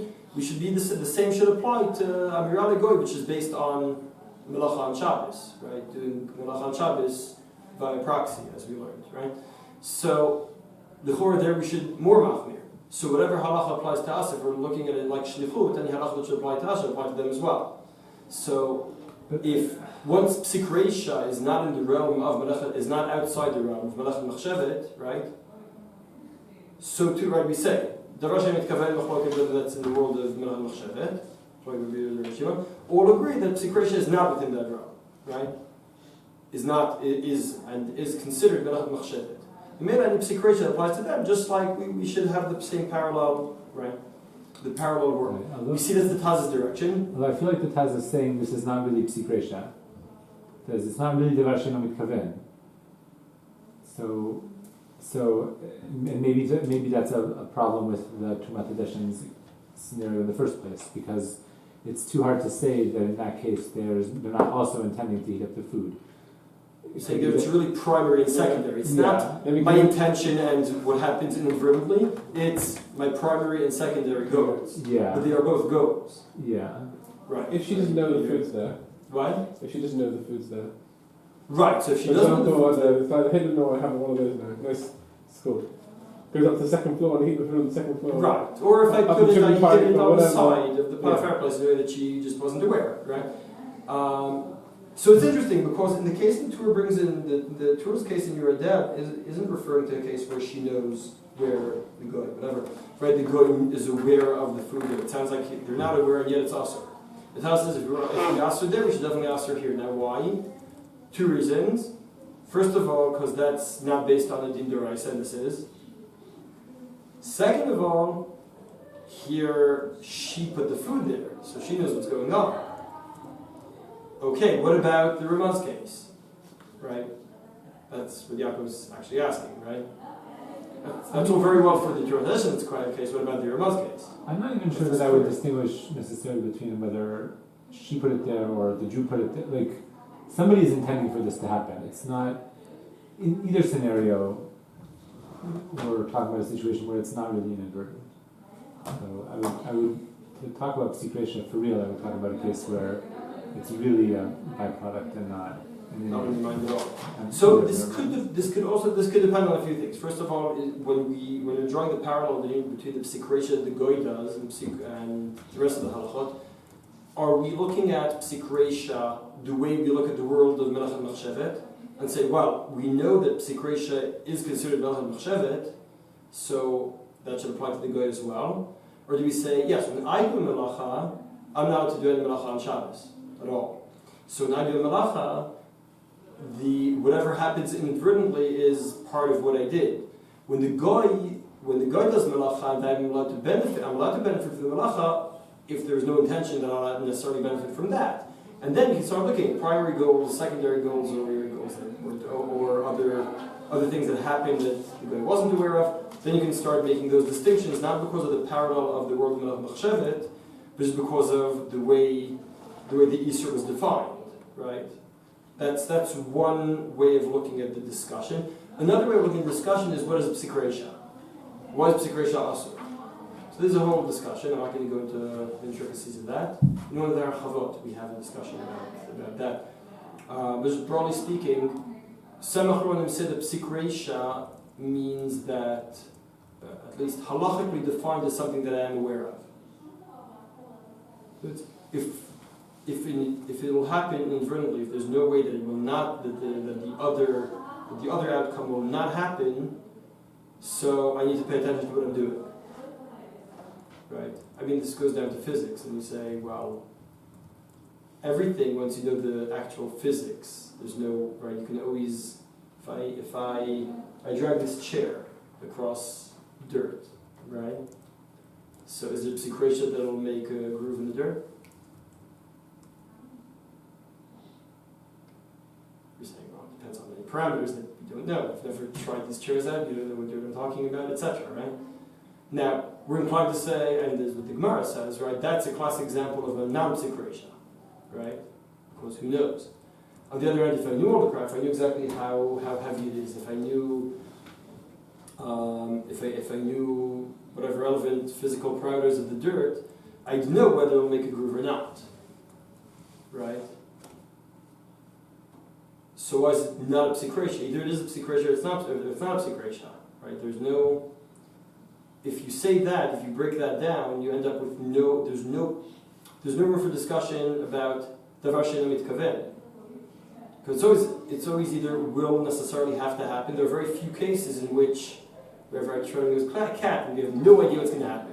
Right? There's no way of knowing what the outcome is going to be. In most cases, if you have everything, if you have all the details, you could work it out. Maybe I can't because I'm not a physicist, but someone who knows more about the relevant science would be able to work it out, right? So either it has to happen or it won't. So this teaches us that the whole world of davar she'eino mitkaven is not necessarily based on the reality, but based on. Rafi, you want to close the door? Not necessarily based on reality, but based on what's in our minds. In my mind, when I drag the chair, I don't think it's going to create the groove. Now, I'm wrong, because physically it did, but my uncertainty is enough to turn into davar she'eino mitkaven, not a psikresha. Right, psikresha, the important point I'm making is, psikresha is not necessarily based on physics, it's based on what I think the physics would be. Now, why is that important? Because then when that means that whenever it is a psikresha, it means that I should have thought of this outcome. I should have realized this would also happen. That's why it's Melacha Machshevet. But she didn't think. Right, the reason psikresha was she should have paid attention. I mean, she isn't halachically obligated to pay attention, but just like we're not. But just as we are halachically obligated to pay attention, as far as we're concerned, we see it as if you should have known. You should have known this would be the outcome. She's lighting the fireplace. If she looks around, she sees she should see it's there. I mean, if she has no idea, etc. But if rudimentary check would have seen, yeah, there are pots over there. Oh, right, okay. Right, that's enough to say this will inadvertently be an outcome, therefore you can't say that there was no intention this will happen. The question is, of course, does this apply only to Jews or also to Goyim? Because when I have to decide whether I can drag the chair on Shabbos, I have to stop and think, wait, maybe I'm doing something wrong. A Goy doesn't need to think about that. They're not, that's to the Jews, it's not our problem. Right? So, just in summary, I think the whole discussion here could be looked at in two lenses. You can look at the Psikresha lens that says, what is a Psikresha? How does Psikresha, what is the interplay between Psikresha and Rosh and Mitkaven? And therefore, and then apply that to the Goyim. That's one lens. The other lens is the one I said previously about when we said that I can't benefit from Melacha that was done by a Goy that was intended for my benefit.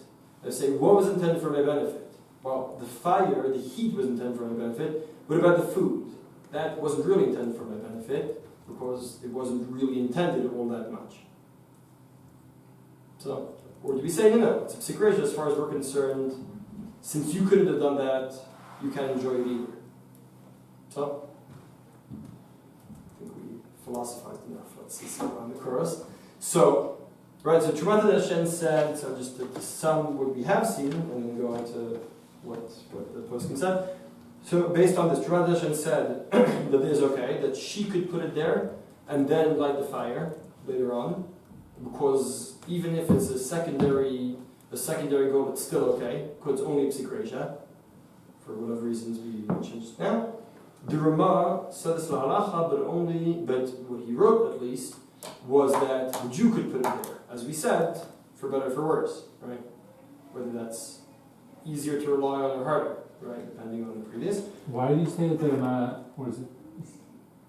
Says it that way? Why? Where do you see that the Jew put it there? Where is it? Oh no, sorry, you're right. It's just not. Sorry, you're right. It just sounds. I'm sorry. No, I got that wrong. I got mixed up. Sorry. What's implied in the Rama is something even better. I don't know why I had in my mind that he wrote that the Jew could do it himself. No, but it's mashma that someone else does it. So then it's both. It's definitely better, right? Sorry, take that all back. Not at all. Not at all. I said a few useful points, I think. But right, the Rama is talking about one goy putting and another guy lighting the fire, right? That's definitely better, right? Yeah. That's either way, it's better, right? You're saying there's one character here that's called Eino Yudi and there's another character that's called the Shifcha? Presumably. Again, the question is, did you really intend on it being different workers who aren't aware of each other? I don't know. And once again, as we've said many times in the previous shiurim, there's only so many times we can play this trick without the guy catching on to what's going on, right? Are we sure the Rama is not talking about a case? Sounds like the children is in a communal oven or something in an oven. So it would still be warm. It hasn't cooled down. Then why was it called in the first place? What's the issue? They turn the oven off. It stays warm, and then you want it to get really hot, which the Rama allowed. It's not meaning that's much less of a halachic. According to the Rama, right? I hear you. The liquid that's not cold yet. And put it near a fire. It's just the question is that this fire didn't exist before. The guy is lit a fire, which you're now benefiting from. I hear. I mean, do you think that's what it's saying? it's hard to say that because if it really didn't cool down, it's not so clear that there's any problem. If the food didn't cool down, It's just he's lighting a fire, which you're now going to benefit from to eat your food up for lunch, and maybe even later. That's what you do. Right, but then you can also do the other way around, presumably. They can light the fire, and I can take the food and put it there myself after once the fire is lit. So they know this is what happens. This is how you eat the food every week. Why? It sounds like this is how they heat the food every week. Right, no, but I'm saying, therefore, So if even you the cold like food knowing you're that going should to do that, then might. Sorry? So if the shikha is lighting it, knowing you're going to bring a warm toilet. No, but that's still okay because right now she's only heating the house. Right. Right. Yeah. Now, the Taz, based on what we saw, what the Tur said in Yoredeh regarding Ma'achalei Goyim, said there are two reasons to be more machmir here. There, the guy is not aware of the other food, which, as we said, the Ramah presumably solved, right? Because if we really are looking at two characters in the Ramah, the other aspect is the difference between Doraisa and Doraisa based or Drabanan based Gzerut, right? So there'd be more of a reason to machmir in our cases. Now, let's see where this goes after in the poskim. The Pri Megadim says the other poskim. The Pri Megadim says Isur melechut Shabbat v'naseh l'idei goy af b'lo amira d'sel asur im ken alei asur b'lo amira kol shemechaven etzol b'tzoleh v'kam yitkavna b'chach. So the Pri Megadim says we have to be stringent as well because it's not like we require the request. As long as the guy is aware of the fact that the Jew is benefiting, it's usher. Here too, the guy is aware of the Jew benefiting. Once again, if we break the Ramah down into two characters who are not aware of each other, the first could be aware of the second, but the second isn't, right? The first is aware of the second, it's a bit strange. Food and fireplace. Right, as opposed to the Magen Avraham goes the other way. The Magen Avraham says it's all okay, because their intention is on heating the house and they're not concerned with heating up the food.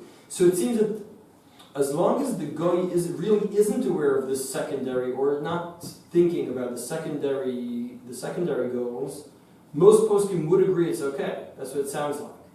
Now you might say, all right, whatever, we don't have fireplaces and we have normal ways of heating food up on Shabbos, which will question even 13 to 27, but not now.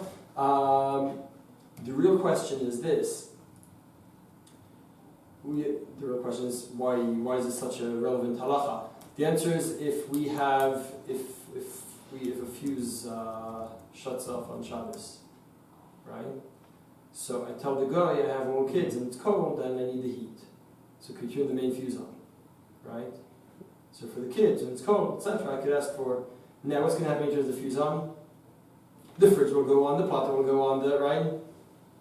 Now, it went off in the middle of the night, I was asleep, I didn't realize what was going on. I wake up in the morning, I see the Shabbos clock on the plata is all, totally wrong hours.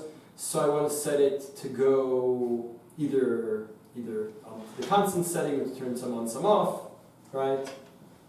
Maybe I didn't put enough heat on because I didn't realize it's going to snow all night. I didn't realize that, so I want to turn the heat on before, again, just turn the radiators on before the guy turns the main fuse on. Right? Now, I'm not doing anything. I'm just, moving a switch that isn't going to do anything right now. Having done all that, now the guy's going to turn the main fuse on, turn everything on. Right? So the heat is easy because the heat is a primary goal, something that we're allowed to do. What about everything else? But this depends on what you said there. And then in this situation, it's different than it just comes over without asking. Right? Why? No. Again, if I tell the guy, my fuse blew and it's snowing, right? We need the heat. Can you turn let's turn the main fuse on? I just tell the fuse. So it's sort of telling nothing. Nothing. Maybe it's not better than telling him nothing, maybe. It might be better than telling him. Yeah, exactly. Yeah. Right, because if I don't say anything, he says, "Wow, they're in the dark and they won't have hot food, and their food in their freezer will spoil and I don't know what else, right?" But if I say I need the heat, he's saying, "Why are you saying that? You're sitting in the dark. What's wrong with you?" I say, "Yeah, I don't care about that. I care about the heat." Right? Can we look at it from a different way, sort of like the ner echad ner lemea idea, Right. where he's only doing one act, and that act can be justified. Right. So the fact that there are all sorts of fortunate byproducts maybe doesn't need to trouble us. And that can be true also with the pot and also with the circuit breaker that you just said. Like, in the end, I'm justified in having the heat turned on. The way to turn the heat on is from that one switch. So what's the problem? The fact that it will happily also do a lot of other things in the house. Right, but am I allowed to create those changes? The other byproduct? By By changing the Shabbos kapa on the plata, I don't know. all I those other mean, things. it's exactly like putting the food in the fireplace, no? Yes, no, Yaakov's saying presumably that this would be an easier case Well, presumably- to be lenient, because here I just say turn this fuse on Presumably you because want, I need the heat. That's similar to, as he said, about Ner L'Chad, right? He's not turned the light on for himself, and then we all benefit. presumably you didn't touch your fire switches or your heaters. Would it still be an issue? Right? If I didn't change anything. As in- Yeah, yeah, you don't you change change anything, but you get all these benefits. Right, You so understand there, what's so the their, difference? their Yaakov's leniency l'chorah would be good, right? When I drew the parallel at the beginning of the shir, I said it's like the guy doing the melacha that he'll benefit and then I'll also benefit, right? Yaakov's saying, well, maybe the comparison should be to like ner lecha ner lemea, right? I do a melacha which has an outcome that's broader than the very specific one, right? He turns the light on. It's very hard to turn the light on in this room and only enjoy the light over here. You have to go to a lot of trouble to do that. It's much easier to turn the light on, the whole room will light, right? Same too, right? Same too. That's also that would also. And it's just like we say, if the guy turns the light on for himself, I don't need to make sure that he's only lighting up this part of the room, like right over here where he wants to read, right? So too, to light when it turns on the rest of the lights here, that's just the outcome. That's just what happens, right? It's the same ner l'chad ner lemea, right? So ner l'chad ner lemea starts from the single bulb I have over here, moves on to the rest of the bulbs in the room, and then we can say the same idea about turning the fuse on and everything else that happens when he turns that, right? Now, so if that's if we like that surah, then you're really asking a different question now, which is: are you allowed to like kind of set up like a chessboard that is going to be favorable to you? That as soon as that's like right. So can you set up the chamin that way? It's like putting the pot. Can I say it's really the same? Can you right? set up all the things so that it will magically do everything Without the fuse gate. without right before, like while it's off? Yeah. Set up your. I'm saying even like this So whatever it's- you- what? or even like you just want everything to happen. You set up one circuit in your house. Right. You set up a house that has this circuit. Well, alright. I mean, the fuse box is basically. You choose one circuit that has your chamin and your radiator and your zed. Oh, yeah. Then you go every try. Oh, yeah. Nacham. That's a good point. Even right. Right. Maybe if we're talking about a specific plug, so I'll move all the other plugs to be connected to that one, Nice. so that it's right. All right. Nachinami. So let's see what the post can do with this. Why So should- Moshe why- asked the question about if you forgot to turn the light off on your fridge. Right. That's happened to me. It happens. It's terrible. So Rav Moshe at the top of page 13. Rav Moshe says, הנה, כשיש בה מקרר שנקרא פריג'ידר, אור אלקטרי, שנדלק מפתיחת דלת המקרר ונכבה בסגירת הדלת, שכחו מלקחת את האור משם בערב שבת. ודאי אסור לפתוח, שלא פסיק רשו שוודאי נדלק. והוא גם נכבה. Now, he says, אם עיקר מאחרים שחריר השבת נמצא שם, יש להטיל לפתוח על ידי גוי, והגוי יסלק גם את האור משם, שגם זהו צורך כדי שיקחו לקחת הסעודה השנייה. Now, the Gemara says, okay, הפתיחה מותר על ידי גוי, אף כשאין צורך כל כך, משום דכיוון שאינו מתכוון לקרוא, אף שהוא פסיק רישא מותר לומר לגוי. But there's a very big difference between my psik רישא and his psik רישא. I think that's what Rav Moshe is basing this on. When I open the fridge, what do I want? I want to take out some cucumbers, right? That's what I want. I want to take out the rice. Now, but it's a psikresha, so I can't ignore, as I said previously about psikresha, right? I can't ignore the byproduct of turning the light on, and I can't say, well, it doesn't interest me. Yes, it does. There's a reason you have a bulb there, because you like having light there. So you can't tell me that you don't care about it. When I tell the guy, get me the rice, right? Where is it? It's in the fridge. Now I'll open the fridge. I say, what are you doing? I say, well, you turned the light on. I never said you can turn the light on. What are you, right? Right, because in his mind, he didn't turn the light on. He brought me the rice. Bring me the rice is okay. Turning the light on is the problem. Right? Now, the truth is, there's another reason to not do this. Because when the guy opens the fridge, who's the light helping? You. him, right? It's just like you said about washing dishes in a dark room, right? He's not turning the light on for himself, right? So, but Rav Moshe says even without that, just this psikresha concept is enough to say that it's okay because that's not what's on his mind. I'm obligated to have the psikresha on my mind, and the guy is not. Now, similarly, we see. Rav Shlomo Zalman, sorry. Similarly, the opposite. Rav Shlomo Zalman disagrees. Shlomo Zalman says, the Shirash Ragil Chatah quotes Rav Shlomo Zalman, שמעתי מהגרושז שבקפה קצת בעצם הדין הזה. וכיוון שבאופן קבוע מתוכנן לעשות ההדלקה כדי פתיחת הדלת, והכיבוי נעשה רק כדי סגירתה. אפשר לך שכוסה מעשה בידיים ולא בגדר פסיק רשע. This is the psik resha. That's what opening a fridge door is. Right? There's a distinction between two kinds of psik resha. The psik resha where I do one thing and there's a secondary outcome, and where it's bein ke'echad, it's one unit of action. Opening the fridge and the light going on is not a byproduct. That's what opening a fridge is. That's what Shlomo Zalman's. That's the way he looks at it. That's his. And that's Yeah, why and what is psik resha? Psik resha is where I drag the chair and No, also. what is psik resha? Oh yes, that's a good point. I've pointed this out about a few things. Look at the Aruch HaShulchan. He's an excellent the whole Melacha in Rishon Gimel, Rishon Ben. In Rishon Ben, he's a whole Melacha about what's the difference between psik resha and darshan mitkaven. What is the actual difference? And no one really knows. So he has a very nice model, very long, just very nice. Which is the end. He says, well, the truth is, of course, the original case of psik resha, chopping the chicken's head, right, intending on using the head and not killing the chicken, would not fit into that category. We see that the sugya do go in that direction. That's what Yaakov is pointing out, right? When you chop the chicken's head, you can't say, yeah, there's also some byproduct that she happens to die and you on the way, right? That's just so happens, right? As opposed to, so what's more connected, opening the fridge and light going on, or chopping the chicken's head and the chicken dying? Yeah, that's right. So it's a good point, but we see this didn't concern Achron, just sake, which. But by him saying it's one, what does that mean? Rav Shlomo Zalman saying that it's one thing, it's not psik resha, so what is it for him? I think the point is, I said earlier that I, as a Jew, could ignore the byproduct of something. Sorry, I'm obligated to pay attention to the byproduct of my actions. All right.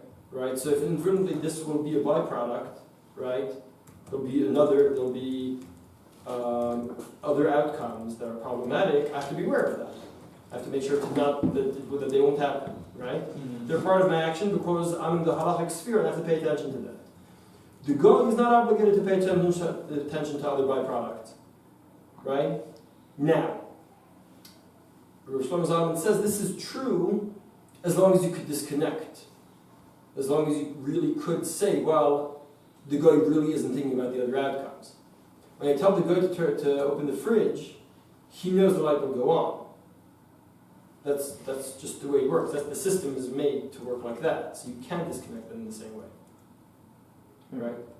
Now, here I'm less concerned, by the way, I'm going back to your question, I'm less concerned about the discrepancy, right? Is this actual, what about psik resha? The actual, right, the archetypal psik resha would not fit this. I'm less concerned because Rav Shlomo Zalman's point is less about the definitions of psik resha and Melacha Machshevet. He's more concerned with the question of, when I tell a guy to do something, is he aware of the secondary outcomes? So yes, if I tell the guy, chop the chicken's head off and give me the head, I want to use it for a bowl, it's hard to say the guy will not be aware that he's killing the chicken along the way, right? He couldn't ignore that. Even though there's psik resha, right? It is actually psik resha, right? And as opposed to when he lights the fire in the fireplace, possibly he's not aware of the food that's around it, right? So that's the important distinction here. It's less important, the halachic psik resha is less important in that sense. So as he says, אף על פי כן נראה שמכיוון שאנוכי יכול להוציא את התקע ולפתוח, גם מפני שעל ידי תחבולות שונות אפשר לפתוח את הדלת מבלי שתדלק נורה, לכן מותר על ידי גוי. אף אם יודעים ברור שאנוכי יפתח בדלת כרגיל. בכל מקום חוזרה למטר זה. אחד שאין זה מועיל קל, ידענו נציגת המקרר. So he's torn because he says, well, as far as the goy is concerned, it's not real psik reisha either, because the goy could get it around it if he chooses to. He could pull the plug, and then the light won't go on when he opens the fridge, right? You might say, well, is pulling the plug okay? I don't know. But again, it's not the same kind of psik reisha. I'm telling him get the rice, I'm not saying turn the light on. That's his point. His point is if I say chop the chicken's head off, you need the head, you only want the head, so I'm saying kill a chicken. That's what I'm saying. Right? When I say get me the rice from the fridge, so he starts off with saying, I'm saying turn the light on, because that's going to be useful to you, right? I'm setting aside the other consideration of who's the light being turned on for. But I'm saying turn the light on. There's no way around it. Then he says, well, there are ways around it. But we see he's torn. We see he's not so sure if this would be a good kula, right? Based on that same concept. Could you do that? If the fridge is off right now and the engine's not running, could you as a Jew take out the plug? You know it's not working? And then remove all your items? That's a whole other complicated question. I don't want to go into. Okay. That's a whole other discussion. Now, the Rochot Shabbat, and the Rochot Shabbat, Rav Reuben writes, לכאורה יש לומר שהזין בתריקה כוונתו, שבאופן שעיקר כוונתו של האדם היא לצורך החדר שבו נמצאים הנרות, כיוון ששם נלכה הסעודה, וחדרים האחרים אינו נחוץ כל כך, ולא היה קורא לגוי לבוא לביתו לצורך אור זה, הרי זה מותר. יש לדון זאת לפי עיקר כוונתו, והעיקר זה להוסיף אור. כוונתו לחדרים האחרים, אינם כוונתו לשניהם בשווה, הרי זה אסור. So we're talking here about, here he's talking about turning on the main fuse, right? So Rav Ovadia and also Rav Moshe are very lenient about this, but Rav Shlomo Zalman and the Bnei Braki Rabbanim were less lenient and said, well, it depends on the truth. Hate when that happens. Right? It is. If I say turn the heat on, then the truth is it's not that cold. I wouldn't really bother getting a guy for the heat, but really I want light, I want hot food, right? That's a problem. But if it really is a cold day, I'd call him just only for the heat, and everything else really is secondary in my mind. So it's interesting because it seems that he takes it back to my mind, right? Not the guy's mind, my mind. In my mind, why am I asking the guy to do this? I'm asking him to do it for the heat, I'm asking him to do it for everything else. I think you might want to rephrase a little bit what you just said now, because if it's not so cold, then there's no heter in the first place. Right. Okay. So if it's cold enough to justify halachically, but maybe I wouldn't bother running around finding a guy because I have other solutions. Or you would, but kavanah l'shnehem b'shaveh. In other words, I think kavanah l'shnehem b'shaveh means exactly the situation that you said before, where you at the same time then set up all the other things to happen. I guess that would be a problem then, because then you're intending not only for the mutar thing, but for lots of other. I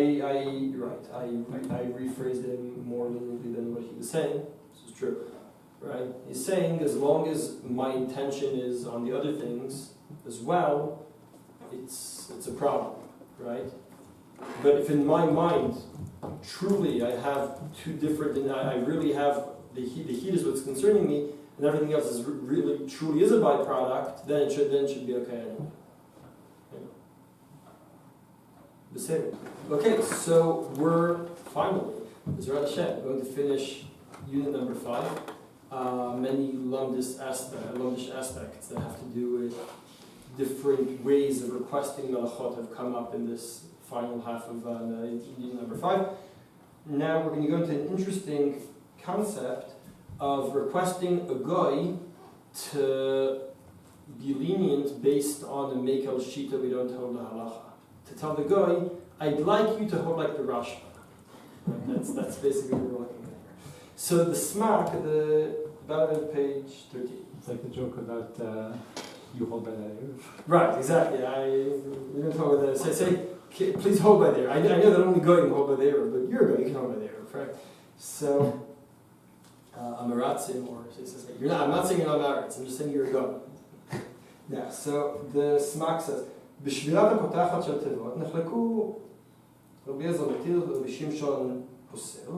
מי על ידי גוי יש להקל להסיר עצמו מן הספק, so there's מחלוקת about when we, Bezrat Hashem, soon, we'll get to units 53 to 55.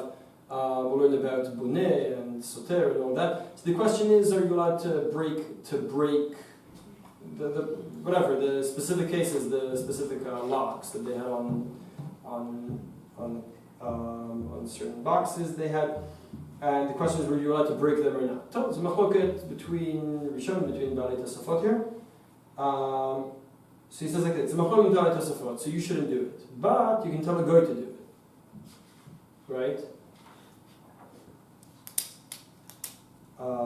And this was also in the Halacha, Shulchan Aruch.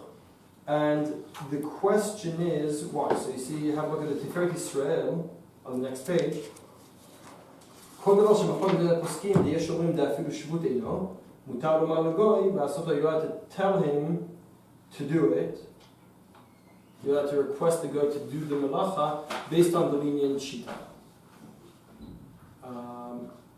The question is, the question is, there are a few questions. The question is, how far do we take this? Can you hold like Beit Shammai also? Kilo Beit Shammai, right. Kilo Beit Shammai. So Beit Shammai are usually, Doesn't help. right, Beit Shammai usually aren't very helpful.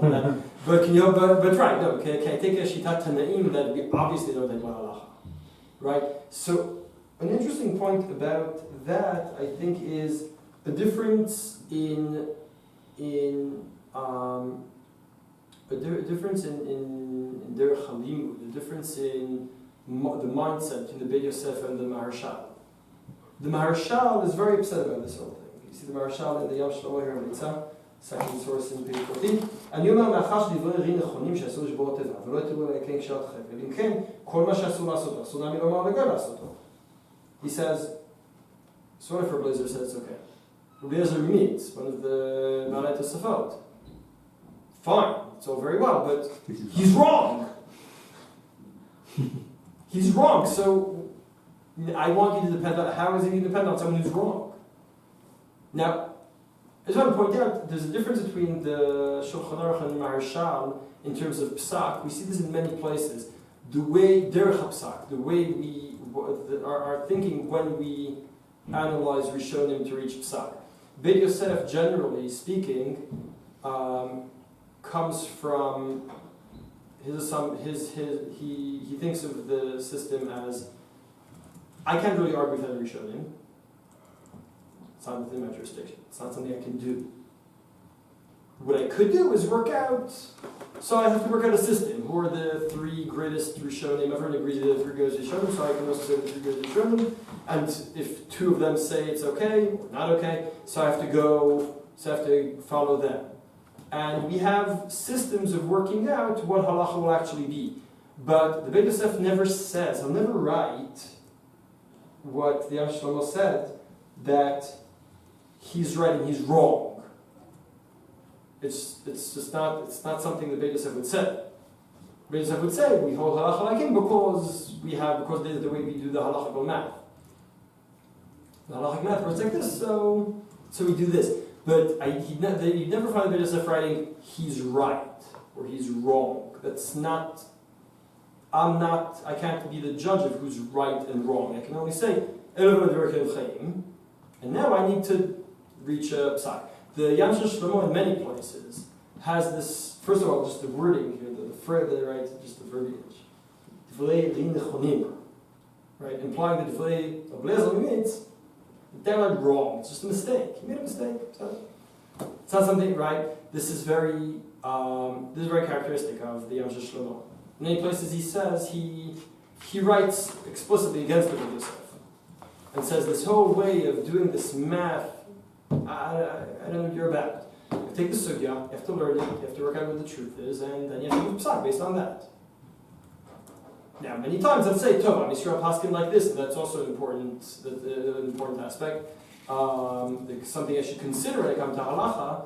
But if I'm Yisrael Paskin that, it means that is also the truth in the sugya, and everyone else is wrong. Right? Something we're not used to doing, right? We're not used to thinking. My mindset is very Beit Yosefish. So I wondered whether this affected their psak here as well. Because Shulchan Aruch says, well, I have a machloket. I can't go where Rabbi Elazar meets, but the guy can. He's the guy, so he can go where Rabbi Elazar meets, right? And the Shlomo says, no, Rabbi Elazar meets is wrong. Well, what? Like, how can you tell him, right? So now, when it comes, so the question is, as Yaakov said, the question is how far to take this. The Biur Halacha had this debate. ובליקי יוסף מצאתי בשם אחד מן האחרונים שמצדד אפילו בדבר שיש בו מרק להקל לאחרים על ידי גוי מצטנן ולא נותן על גבי הישר כאילו ממש שסומך על הפוסקים שסוברים למשול אחר בישול אפילו מצטנן. So there's a machlok rishonim. Is there bishul achar bishul? Categorically, is there bishul achar bishul by bilach at all? Now, generally we don't think of it like that, right? I mean, we know there is a machlok rishonim, but as far as we're concerned, there is bishul achar bishul bilach. Right? That's now you say, yeah, but there's the Rashba. Right, there's a Rashba, but so what? Right? But we don't hold like in Halacha. So the Biur Halacha debates how far back I can go. Right? If he's debating about the Rashba, presumably with Yaakov says, what about going by Beit Shammai, but going by Rabbi Yehuda, right? That they're l'chora, everyone would agree that you can't go that far. If you take the Eluvela Chaim to its logical end, possibly there shouldn't really be a difference, right? It sounds in the Beit Yosef like we have our system of deciding what halacha we need to do, but we know everything is the truth. Right? Why can't you apply that to Tanaim? For some reason, it's easier for us to say that definitely about poskim, but possibly about Rishonim, and that's the reason for that is that when it comes to Tanaim, is a shita, and Rabbi Yehuda will do that. If you're going to do that, then you have to follow Rabbi Yehuda for everything that he says in the shita. That's only if I'm doing it. If I tell the guy, that will be Pesach. So then, it's a consistent thing. But when we get down to the poskim later on, they can make. Given, because there's percentages, later on there's percentages that come into play. Right, I hear you. The question of why are Tanaim, why do we perceive the limud of Tanaim, why is the Tanaim something closer to Ma'amad Har Sinai, right? And progressively we get farther away from Ma'amad Har Sinai. Why is the case of the smack different than the case here of Bishul Achar Bishul? They're both machloket Rishonim. Well, the smack, you're saying, so I think the difference is that the smack, so two differences. One is that the smack himself is a Rishon, right? He's a bit later, but he's still a Rishon, right? So to him it really is mamash machloket that happened yesterday. Since he paskin that it's okay to right. do it by goy, then we can carry that forward. He says, yeah, this machloket that happened here 10 years ago, it's not so clear who halacha is like, but we should go to Chumrah and the Laur Goy. So even though many hundreds of years have passed since then, since he said that we can do it by Goy. Right, so first of all, the very same case that Shulchan Aruch could definitely go by. But I think here also the psak is less clear cut. I think that's the main consideration. Okay. Right, in the case, in the smak, in the Bishul Achar Bishul, is something that's already widely accepted. As opposed to this case in the smak, is something that's less clear cut. So we can also take Machloket Rishonim that they're less clear cut to the psak. Even if a ma'aseh we go by the strings. So we could let the goy eat up food that has more liquid in it than we would feel comfortable with, but is not Right. Then you say, what about a suffix, right? A suffix, you say, well, if it was a bit less firm, I'd say that probably wouldn't work. But but a suffix that's a good enough suffix, l'chorah too, right? L'chorah should be okay. Again, a suffix that you have only the smoke, right? But you say, well, it's kilos fix feka, right? Suffix whether it's bishul achar bishul, whether there is bishul achar bishul at all, and the suffix whether this is bishul achar bishul. Now we wouldn't consider that as fix feka, because as far as we're concerned, there's no suffix. We're not supposed to look at it as like looking at a suffix. The bishul achar bishul, because we hold against the Rashba. We're like Rashi and the Rashi, against the Rashba, pretty much. But for the guy, that is good enough to say, right, when you tell the guy, what are you doing? You say, well, I'm Samach on the Rashba, in the worst case. Even if it's not, even if the Minchat Kohen is wrong, somehow that this is too liquid, still I have the Rashba to Samach on. Right? Rav Ovadia does play these games. When I say games, I mean that kind of math with the Goyim. But you can understand. Let us read the the Kud Yosef first. So, just want to read the Kud Yosef. I I just want to read the Kud Yosef. דש על ידי נוכרים מותר לחמם אפילו תבשילה צונן על פלדה חשמלית. ולדעת הרמב"ם והרשב"א והר"ן מותר אפילו לידי ישראל, מפני שמישהו לחם בשוב בלח.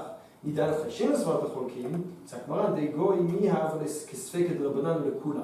Now, we don't think of it in those terms, right? We don't think of it as a suffix, right? In our minds, the way we perceive that halacha is that there is bishul lachem bishul belach, right? But the Yokid Yosef is saying yes, but the goy, but for the goy it's enough that there are these other rishonim. I mean, again, the Rashba and the Rambam. Yes, not. I'm just saying. I don't know if it's the same for Beit Shammai, who we say is like obviously halacha is not like Beit Shammai, right? It's too. Maybe it's too obvious, right? So I wonder how far he'd take it as well. But you see, he takes it in terms of right, like a fake Rabbanan, right? In that sense, because what he's doing is Rabbanan, and So Rav Ovadia would allow that. Rav Ovadia, yeah, he does. I mean, this is his son-writing, but yes. Yeah. But for him also, if he says the Rama, it's a bit like it's not quite the same as us saying. Right.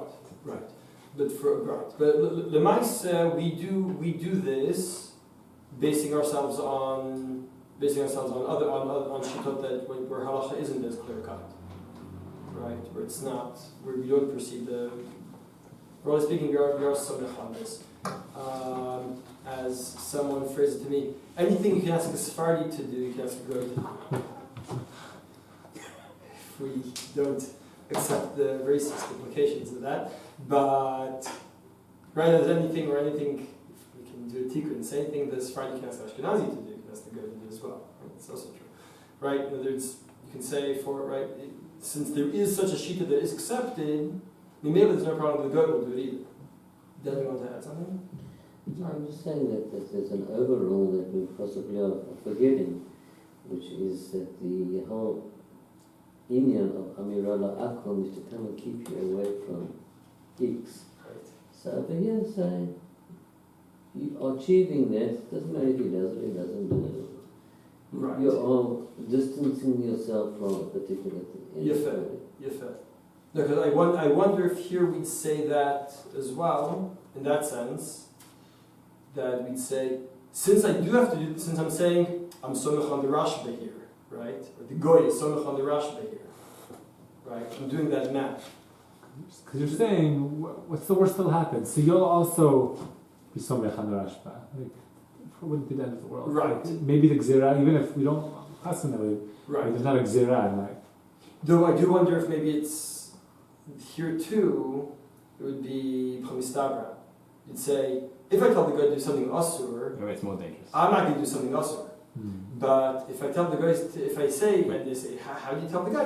There's a Rashba, and he's somech on the Rashba, so I'll somech on the Rashba as well. So I'm not sure if this is better or worse. I'm not sure. I'm not just raising the two possibilities. Okay, shkach, guys. Well done.